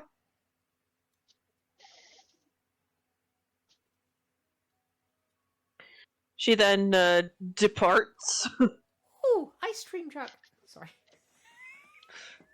God damn it, Mumsy. I'm sorry, I wasn't expecting it. An ice We cream love- truck outside your house. Yeah. We love you, man. Right, I've got my both of my rolls ready, by the way. Okay. So she comes back out. The kitchen staff will be out in just a moment. Steps back behind the counter, takes out a stool, sits down, takes out a book. And- Just let things roll. Pretty much. Let the good That's a good sales roll.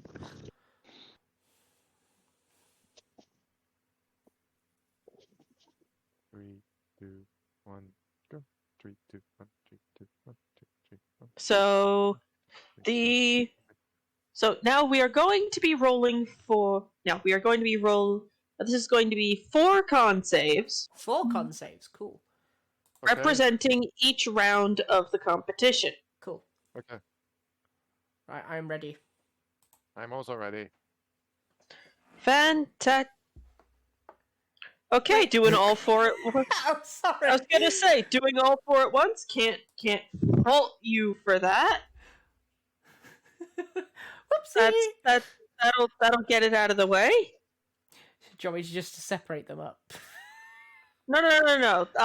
We will come back to those. Okay. Okay. I mean, we could go with those. Yeah. If you want to do your 4 at the same time. Where- No, I'm good. Okay.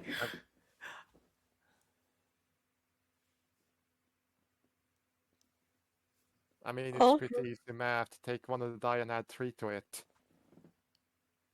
Yeah. So your results are 11, 7, 17, 5. Okay, I've got those noted down in the noggin. Okay. I mean, I also have them noted down in case you need help. I think I'll be good for now, but thank you. Okay, I'm gonna roll my first.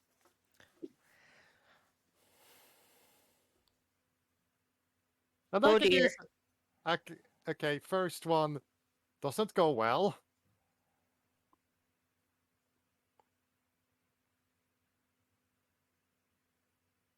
Second Permission to make that one slightly comedic. one- Okay. You Okay. have everything is presented, and you have a bit of a brain cramp about wait. How does this silverware function? Yeah, so but you rapidly get it together. Yeah, and I. Okay, next one. Next one, okay, consistent improvement. Come on, next one, next one. Yep, you won. Yeah, Yep. and Uh, and besides that little hiccup, it goes very well, yep.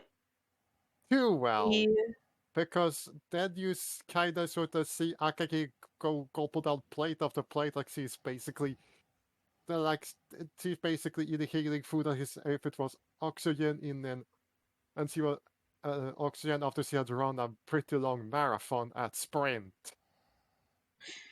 Yeah. Once everything wraps up, the receptionist smiles. Could our winner please come up to receive their prize? Akagi goes up to them and go, "Hello." Good to see you again. Just a moment. Let me go collect the prize for you. Starts rummaging around under the counter. Ah, here it is. And Akagi gets. One moment. I have this written down.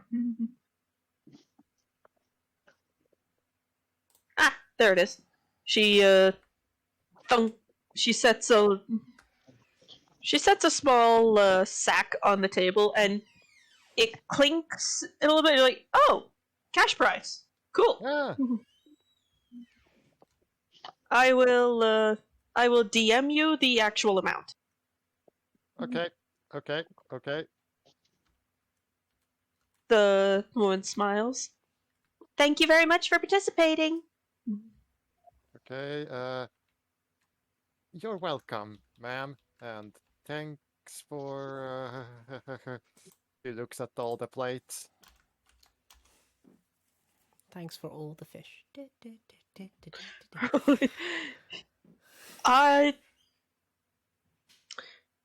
If Yeah. you want to. Okay.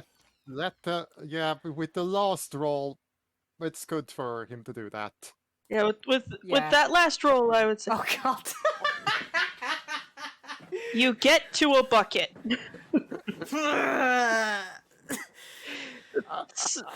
Girl just kind of looks over. Well, she found a bucket in time. Good, means I don't have to throw a mop at her. He just kind of goes, and then goes up to Sarita, goes, I told you this wasn't a good idea for you. And you should have tried to keep up with my pace. I didn't try to keep up with your pace. I tried to keep up with Larry's pace over there. Fuck you, Larry.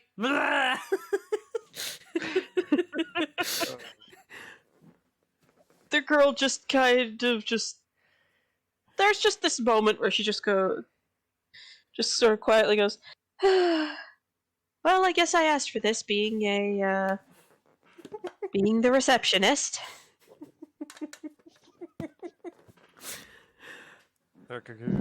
Goes, are you feeling much better? And then can I ask the other two players to roll perception checks on Akagi? Okay. Sure, go right ahead. Yep, might as well. What's my perception? Oh boy, even better. That's even better than I thought it was. Right, give me a sec. Give me a secity booze. Okay, Wow. stagnated. Wow. That Okay. was I can't see my roll. Nat 20. Oh. Okay. So,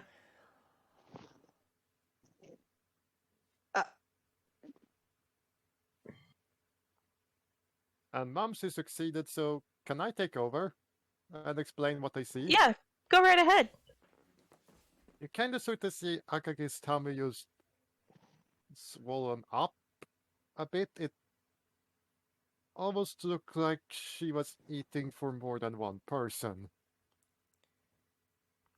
Oh. Yeah, it looks like yeah, she crammed that much food down her. I mean, look at the plates. You have consumed food to the degree that there is a food kiss. No. Autocorrect, Bubsy. It hates you again. Autocorrect. You're on your computer. How does that have an autocorrect? It just does. The woman As I kind said of. before, Bubsy, your autocorrect is possessed by whatever machine and stuff like that you have destroyed. She Yeah. just the receptionist just kind of looks at the two of you. If you two need to take a nap or something, there's some rooms upstairs. Akagi just goes, "No, I'm fine." Sorry, I meant more the one who just emptied her guts into that bucket. I think she will be fine. Right. Yeah, so Sarid is sort of like over here, just sort of kneeling over that bucket. It just. Maybe just give her a glass of water. Sure, just a moment.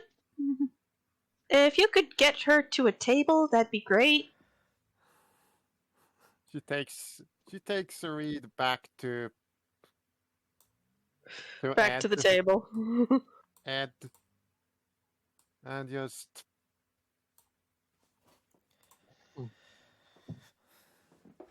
picks up the glass and puts it on the table in front of Sarid. Here, drink this. Not too fast, because the bucket is a tear. Just drink this and you will feel a bit better. She drinks it. Slowly at first, but it feels so good going down that she gulps it.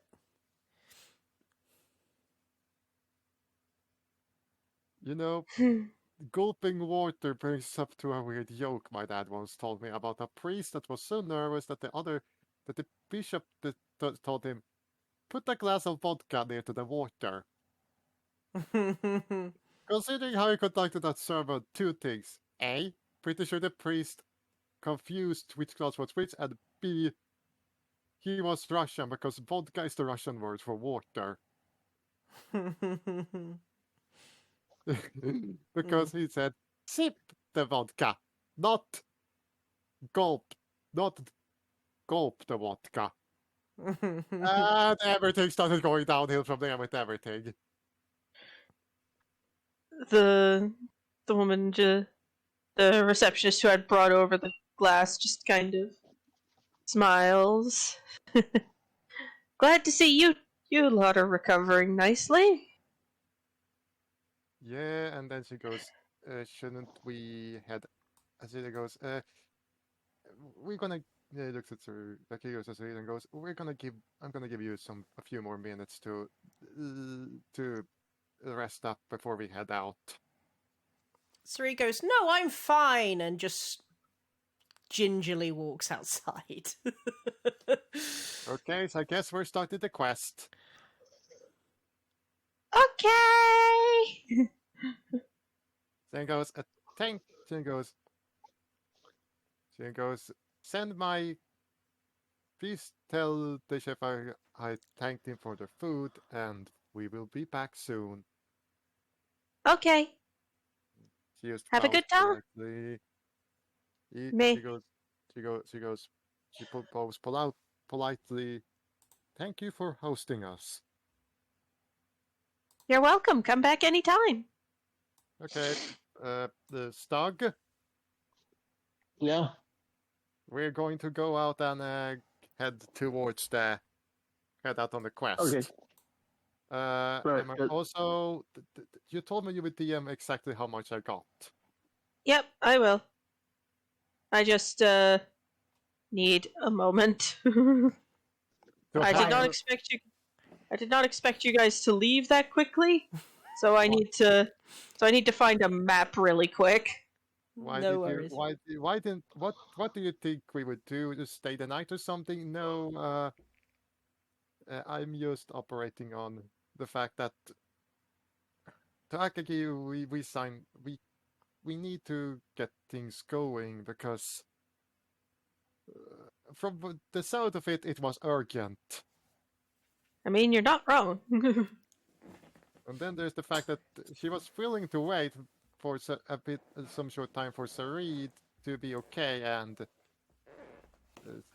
Sarid says she was okay. So yeah, that's okay. But yeah, Fair, fair. Just give me a moment. all eyes on you. What does it do again? Basically, it's a social combat features. It's a social thing. So since you're heading out into the wilds, don't worry about it too much.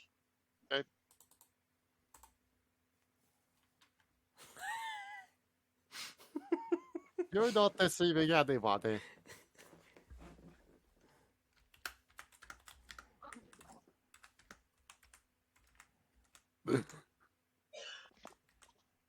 What is he ruling deception for?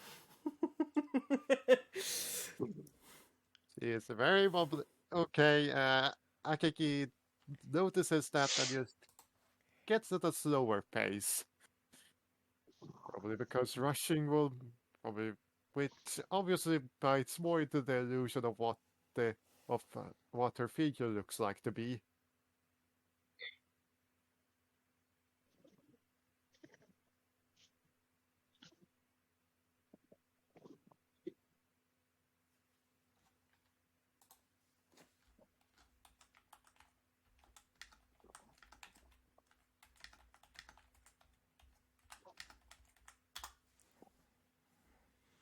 Hey, Stug, what did you?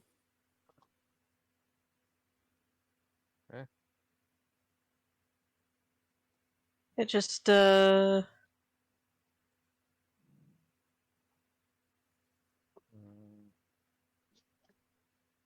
yeah. I apologize. Finding this other map is taking me a minute. It's okay. I have a lot of maps and finding the right one. Digital Die hate me today, lol. Mumsy.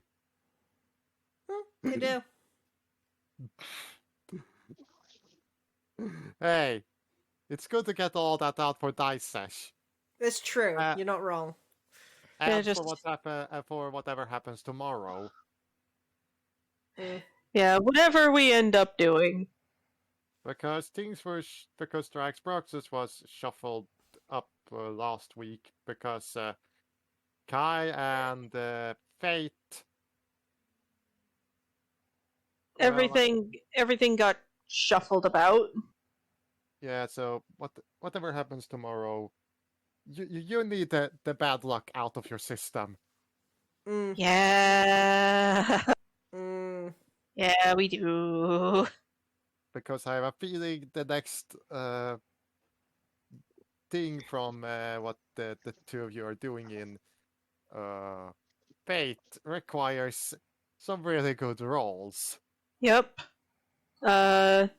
Just excuse me one moment. Okay. So, Mumsy, Hmm. you know what happened to... what can you tell me about what is currently going on in the Fate? Just to let us go by so that we can see. Because you're all headed to a new corrupted timeline, as Crow calls it. I wasn't there for the last session, unfortunately, so I don't actually know. Okay, I know this is going to be a bit weird, but how are things going in Drax Proxus? How is Samaruk? I can't talk about that, unfortunately. Got too many Hagrid situations. No, just can't talk about it. Okay. Okay. Ramsey, it's thanks to you I found out that Darwin was a drow. Yeah. And you went like Hagrid. Yeah. I should not have said that. I should definitely not have said that.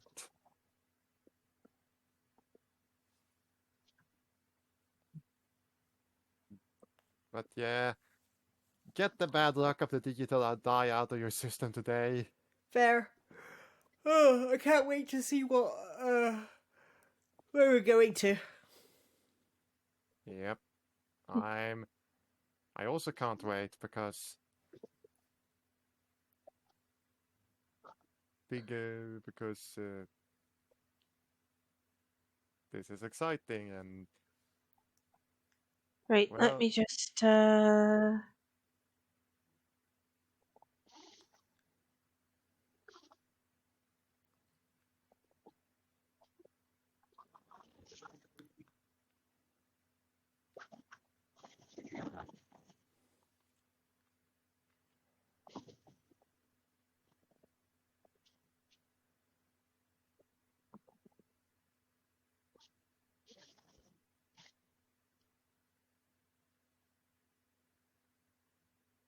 okay. There we go. Now I just have to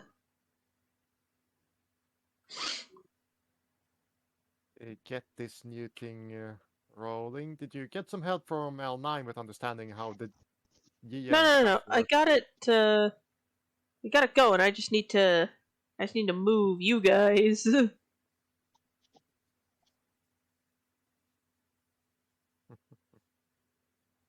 I mean, Good. Well, we'll best work out the bugs now. yeah, best to work out the bugs now.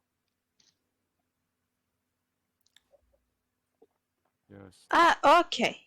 Do you remember? Da, da, da, da. Now okay. I just need to click over to thing. Okay.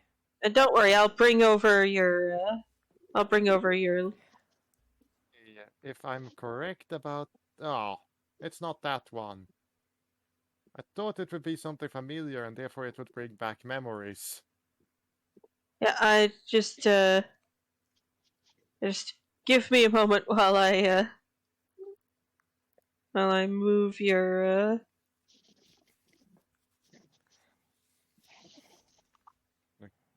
Okay, I'm gonna go with this to figure out. Okay, there. I can't see Yeah, squares on this. Oh, I forgot to draw the squares on. Don't worry. Don't worry about it too much. 30 feet, 10 feet, 10, 20, 30. Let's see. I'm gonna check movement speed. So 30 feet means it's There we not go. about- That's all of you. Whoops.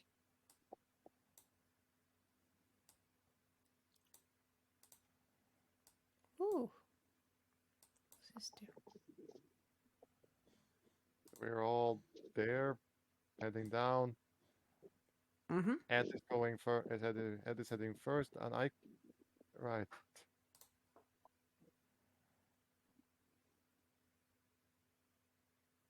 All right. So you guys are just kind of. This is the sort of rogue you guys are on. I'm gonna roll perception. Same. Go right ahead. I can't see anything. You're on a road.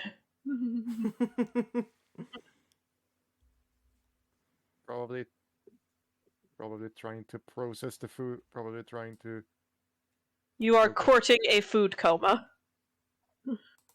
trying to prevent myself from falling asleep. Akaki is trying to prevent herself from falling asleep due to her food consumption from the eating contest. I mean, it's a bit comedic, and if this ever gets animated, you're definitely going to see Akagi really being stuffed. This is my perception. Any Oh. modifiers? None that I know of. So, wait.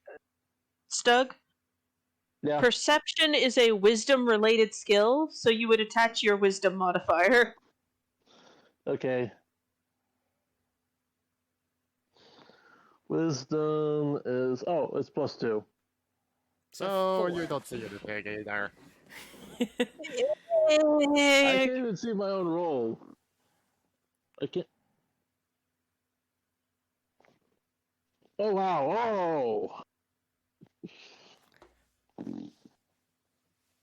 Akagi is too busy. So then it's all down to what does Sareed pick up on? yeah. Well, Sareed, you're just kind of walking along, going, everything is fine, everything's good, just go take these new friends of mine and go smack some kobolds. Then you pause for a moment just to kind of take in the scenery around you. And you realize something.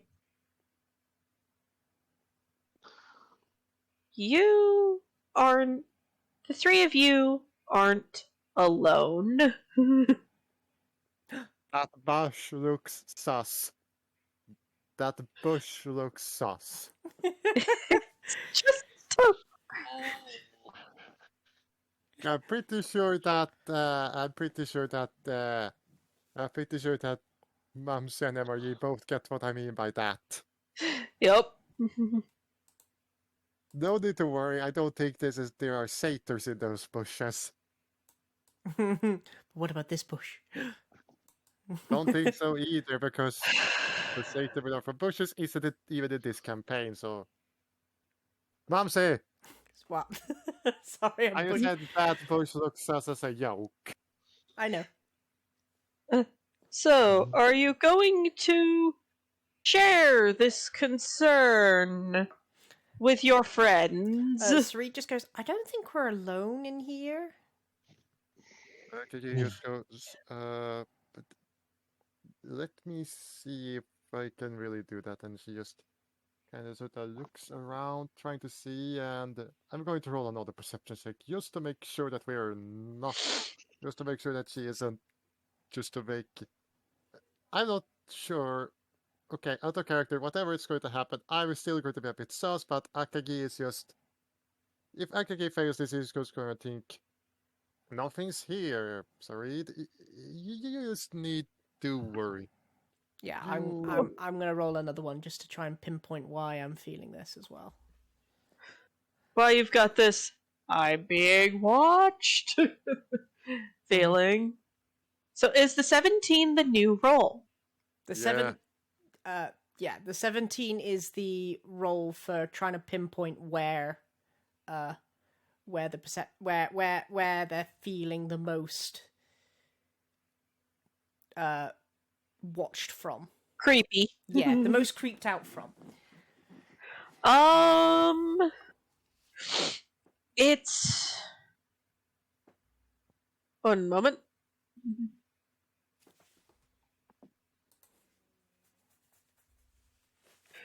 Okay, it takes you a moment, but you're eventually able to track it down to the question. The issue is, with this perspective, I don't know what type of foliage that is.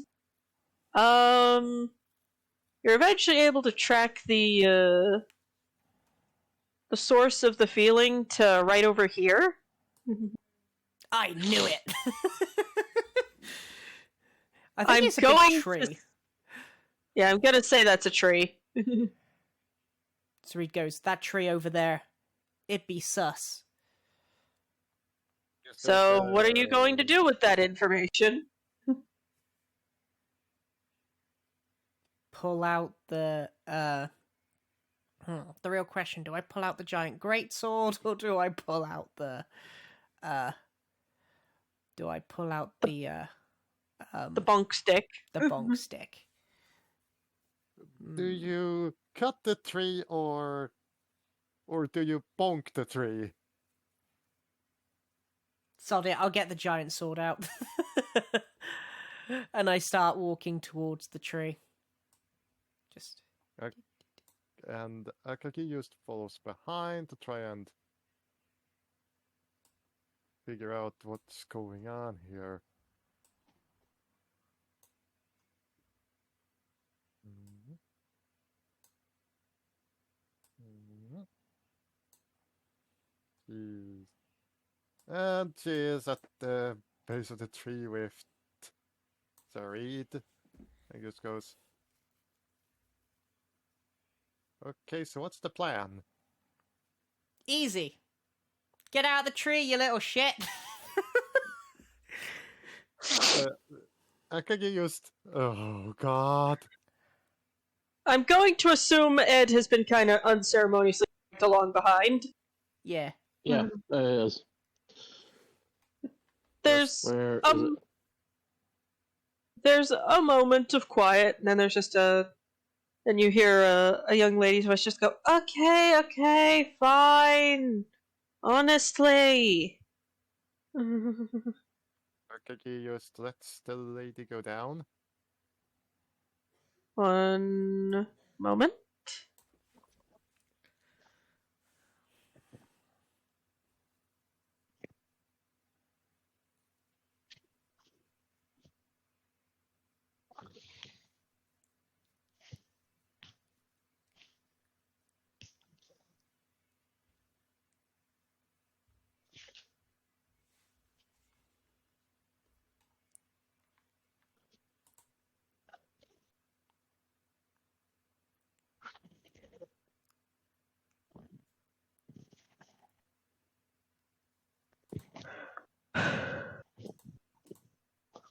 You know what? This'll do.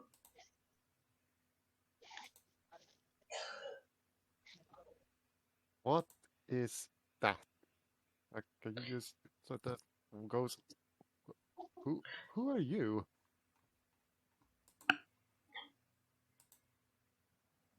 The girl who looks to be about your looks to be about your age, only Younger? like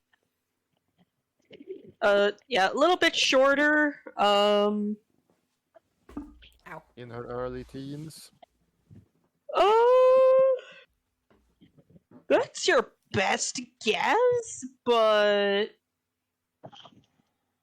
given just the sheer amount of forest debris liberally sprinkled all over this person, it is hard to tell what age they are. Are you... Okay, here's another character thing. Are you going to be a playing DM for a while?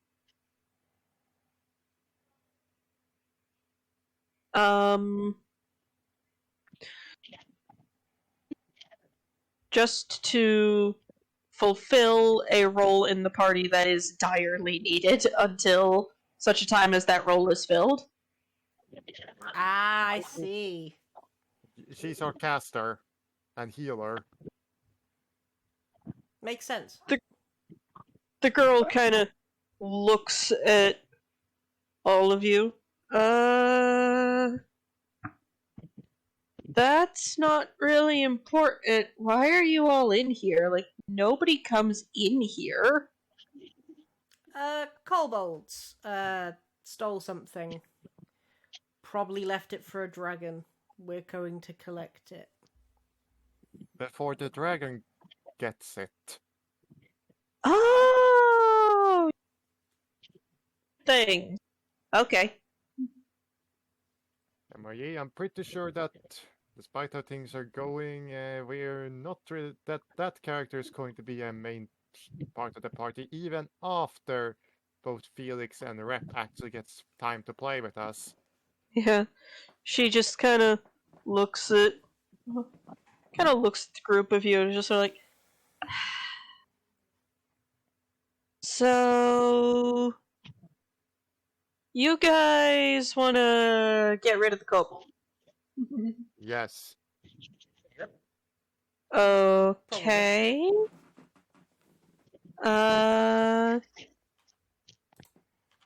If you guys want, I can take you as far in as we can get before it gets dark. Sure. Have a big time. Yeah. Oh, good. Oh, good. Oh, good. Oh, good. Just, follow me. Now, once again, once again, I am kicking myself heavily. Well, good thing,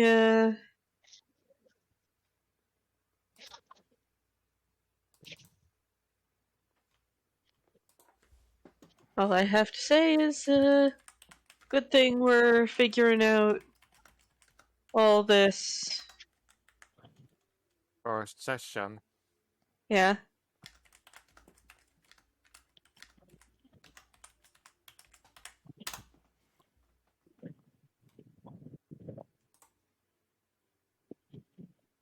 Okay, so I'm also going to roll insight. Okay. Let's check insight.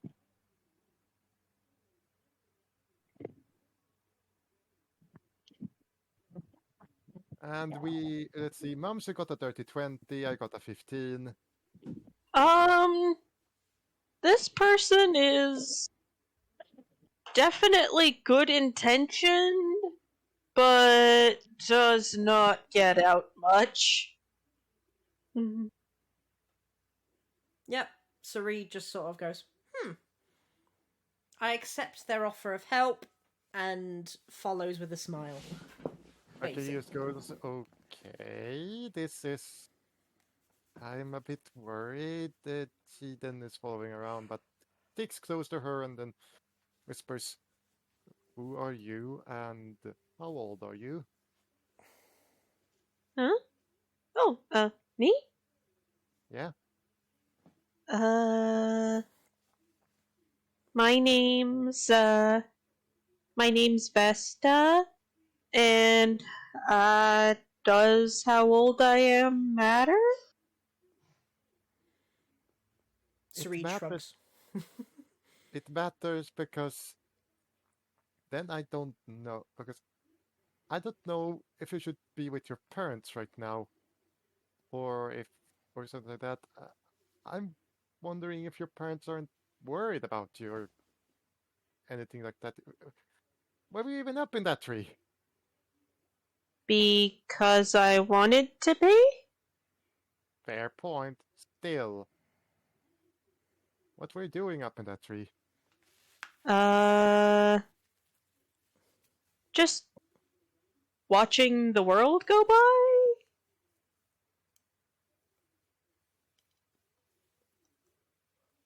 Yeah, but yeah, okay. But I'm Akagi. I'm 17, and I ask of you, how old are you? Shrug. The girl just kind of shrugs a little, just like, You, then just goes, do you know what happened to your parents? Anything at all? Uh,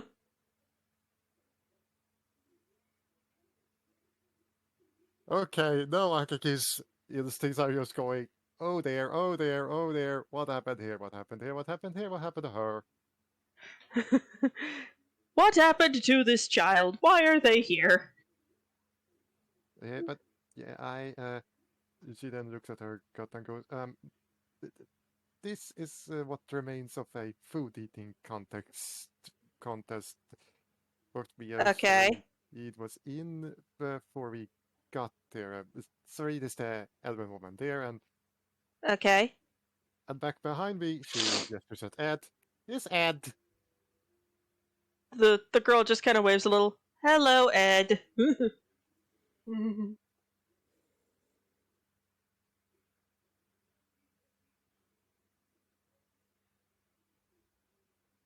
Okay, Ed raised his hand back. yeah. My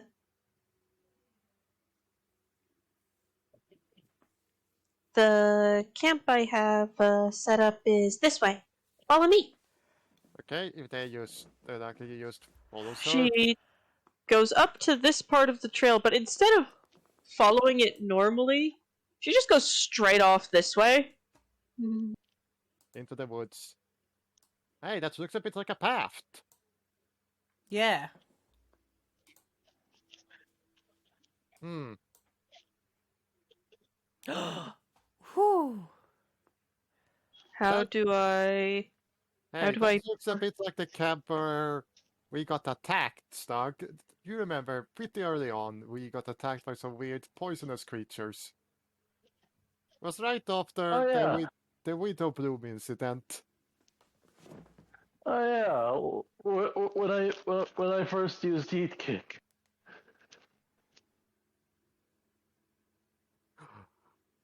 Mumsy, if you ever get to play Tales of Astoria, oh boy, that move has saved our lives. And Fair. then it got nerfed. Ah. I don't know if it actually got nerfed or if it was just rebalanced to fit with what it actually did. No, the size has been completely changed. Okay, but Now where are it does 4 characters? times the unarmed damage. Down. Yeah, just don't mind me while I try and move your characters over. Okay, I'm going to ask for how much gold we got when, and after that, I'm going to ask you again for the GM to send me a direct message with how many gold did Akaki win by essentially looking like she is ready to plop out a kid or two.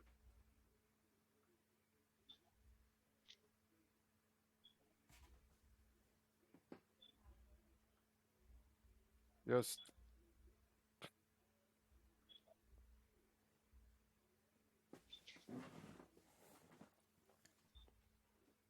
Why is somebody's smoke alarm beeping? Mumsy. It ain't mine. Don't. It's look at it's me. not doing this. It's not doing the something's on fire beep. It's doing the low battery chirp. Mumsy. It isn't mine. Stag. Oh, I think it's the floorboard under me. Ah. There, I got everybody moved. Woo! Yeah, Vesta just sort of walks over to the camp, turns around, and kind of spreads out her arms. Here we are! Home sweet home! Vesta. Other character. Vesta sounds a bit like Vestal.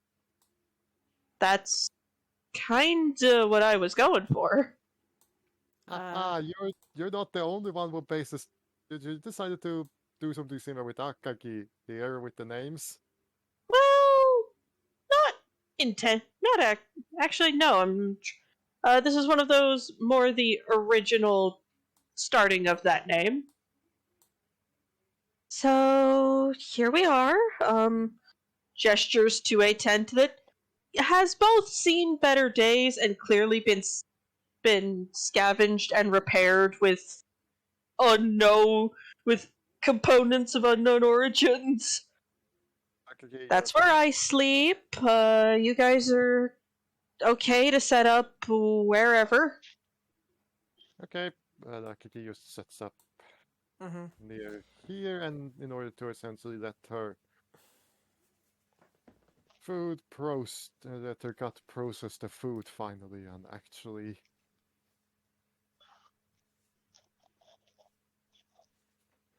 Yep, Sarit Um, sort of sets up a small area over here. Ed kind of finds an empty area. One of her on the staff kind of looks at the clean flower and just kind of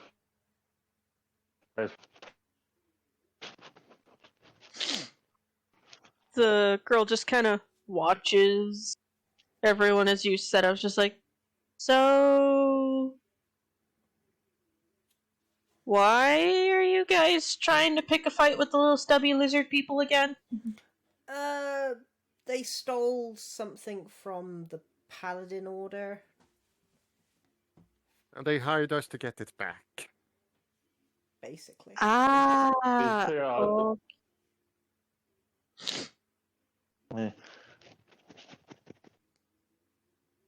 we clear out the kobolds. It'll open up some jobs and opportunities. It'll open up some job opportunities. okay. Akagi just goes near to Vesta and whispers in her ear that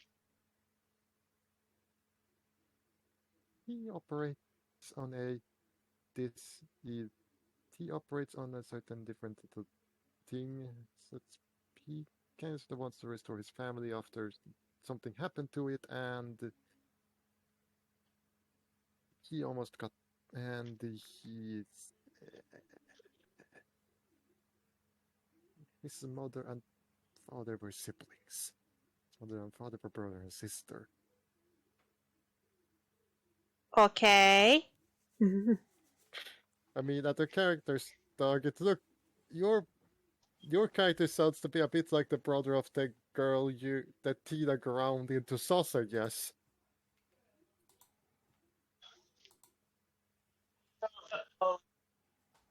Uh, rapist from back from store was a bit proud of her heritage. Ed is a little bit embarrassed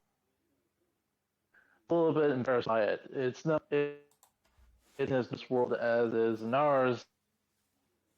It was by her to Nor, and his engagement was a failed attempt to follow it. Where was he engaged to his own sister or something like that? His cousin, first cousin.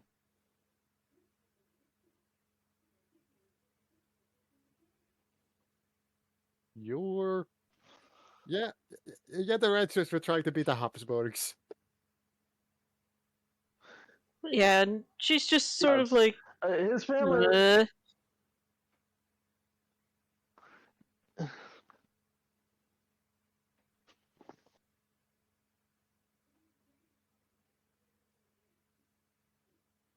Akagi just looks at Vesta and goes, Vesta, how long have you been alone?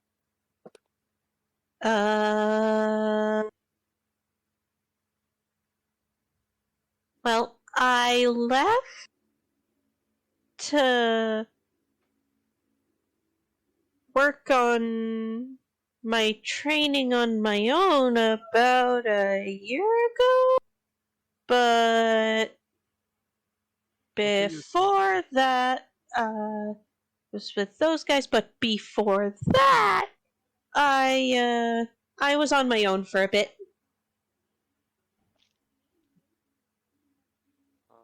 What were you training? What are you training for?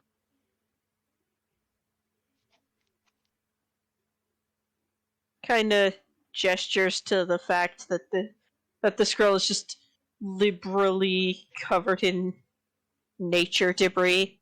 Nature magic. The character, yes, she's a druid. A bit like Reps, a bit like Reps D&D Steve Irving. Yeah. Okay. Hit.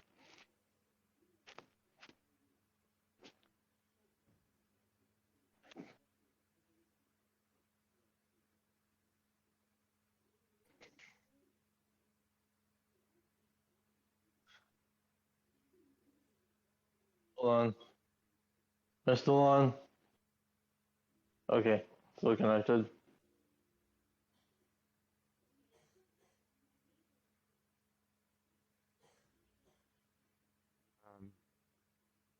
So, I have a question for the GM.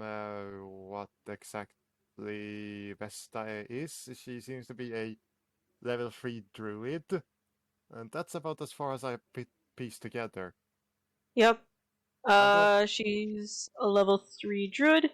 Looking at her, you're guessing she's a majority human, but I'm gonna roll a perception, and oh, that's a pretty good one. Almost a nat 20. oh yeah, that's excellent. Yeah, this is a pureblood human. Now that you're looking a little more closely, you're thinking, yeah, this is probably a full-on adult, but just a short one. Just got hit with the Minerva situation, or well, Yeah, I mean, no. not as short as that, but definitely like they come up to like your shoulder. So they're like Eva in terms of height. Yes, vertically challenged, but not cripplingly so. I mean, considering Akagi's height, Eva would be up to her shoulders. Yep. And she just goes, finally I can. So rest, so she then decides to take off her armor and show the actual undershirt. Then she just starts twinkering with stuff at her back, and you kind of sort of see the. And I need every other player to roll a perception check to see whether or not they actually see what's happening with Akagi right now. Okay. I mean, every other character here. I mean, even the GM even has to roll.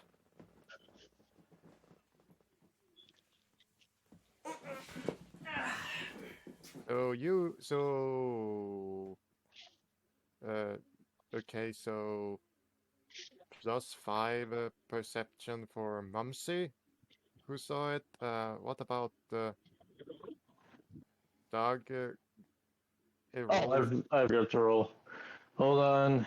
That's a +2 to perception. You don't see it, apparently. Oh, hold on. That's a Wrong D10. dice. Almost there. You didn't see it. Ed is off in his own little world. Mm-hmm. Sarid sees it, and does Vesta sees it? Does Vesta see it? Vesta's not really paying that close of an attention to anything, really, just kind of puttering about the camp, like getting various things done. Is it your way of saying you're not really sure you want to roll a perception check? Oh, I rolled. She rolled poorly. What did she roll? A 10. Ah. What's her modifier? That's with the modifier.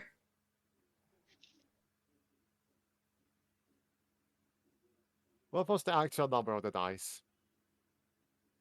Why does it matter? You're right, it doesn't. But yeah, so Reed kind of sort of sees Akagi's front just ballooning out. as if someone decided to, as if someone, and before you know, oh, there exist two very large mounds. There exist two very large bulges on where her chest is. And Aki just goes, nice. That was what I needed after this. It's nice to let the bindings loose when I'm resting. And when I didn't do that one time, and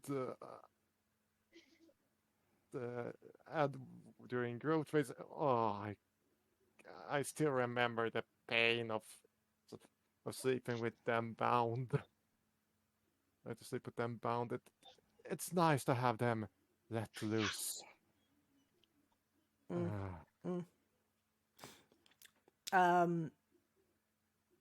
I will say Sarid takes off her armor, and in a very similar sort of look, you see a very busty elf in the. Let's just say she's got junk in the trunk as well as a veranda. The little small druid just kind of looks between the two of you and just kind of shrugs and goes back to what she was doing. And nope.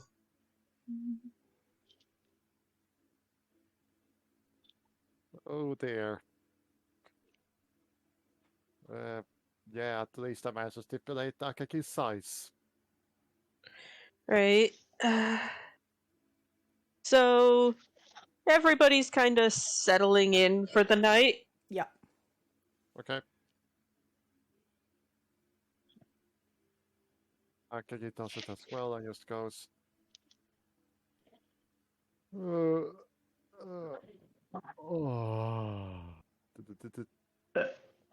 looks back at the flower that he made with the. Continues to go over what happened. What happened? That incident that happened in his backstory. Sarid has fallen asleep before he started, but still hears it. Is just meditating in the tent. Akagi is laying down and just thinking about what has happened and listening to him going over. Wait a minute, I'm gonna roll perception to see whether or not she actually hears him talk. Come on. And she doesn't.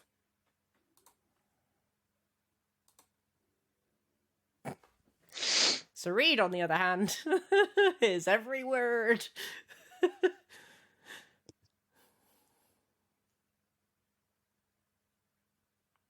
All right.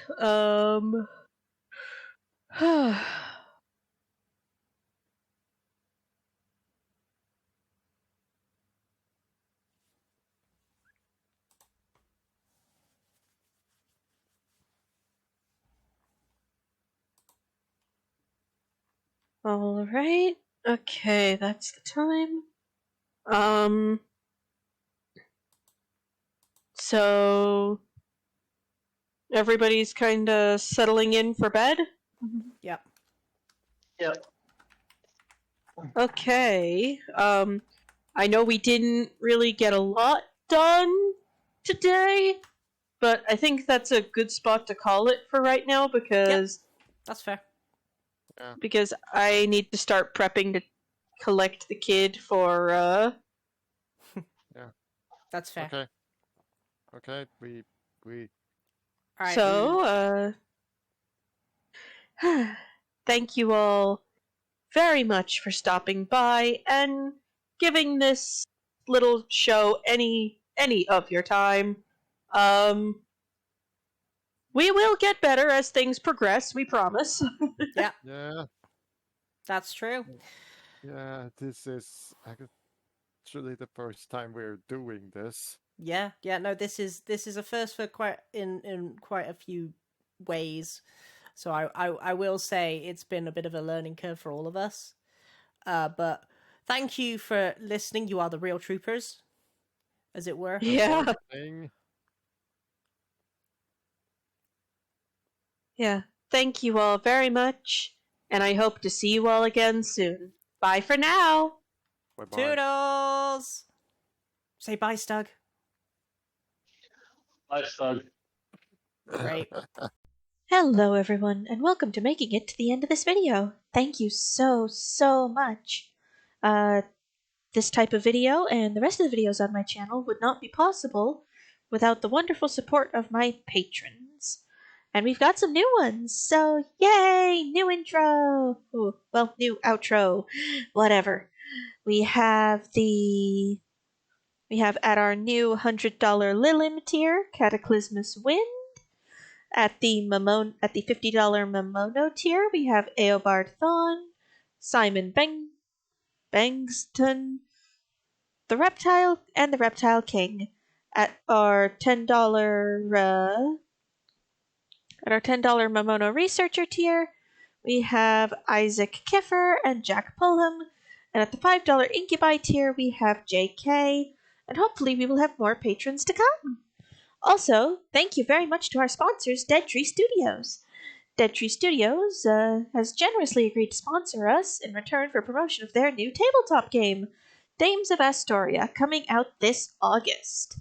Dames of Astoria is a tabletop fantasy game that allows you to create your own custom demifauna, i.e., a monster girl, and take her on wonderful adventures through the diverse world of Astoria. When we get enough patrons at the $100 Lilim tier, I will be doing a promotional playthrough campaign for this system. You can check out how many people we're going to need at that tier on my Patreon, link down below. Thank you very much, and I hope to see you all again soon. Bye for now!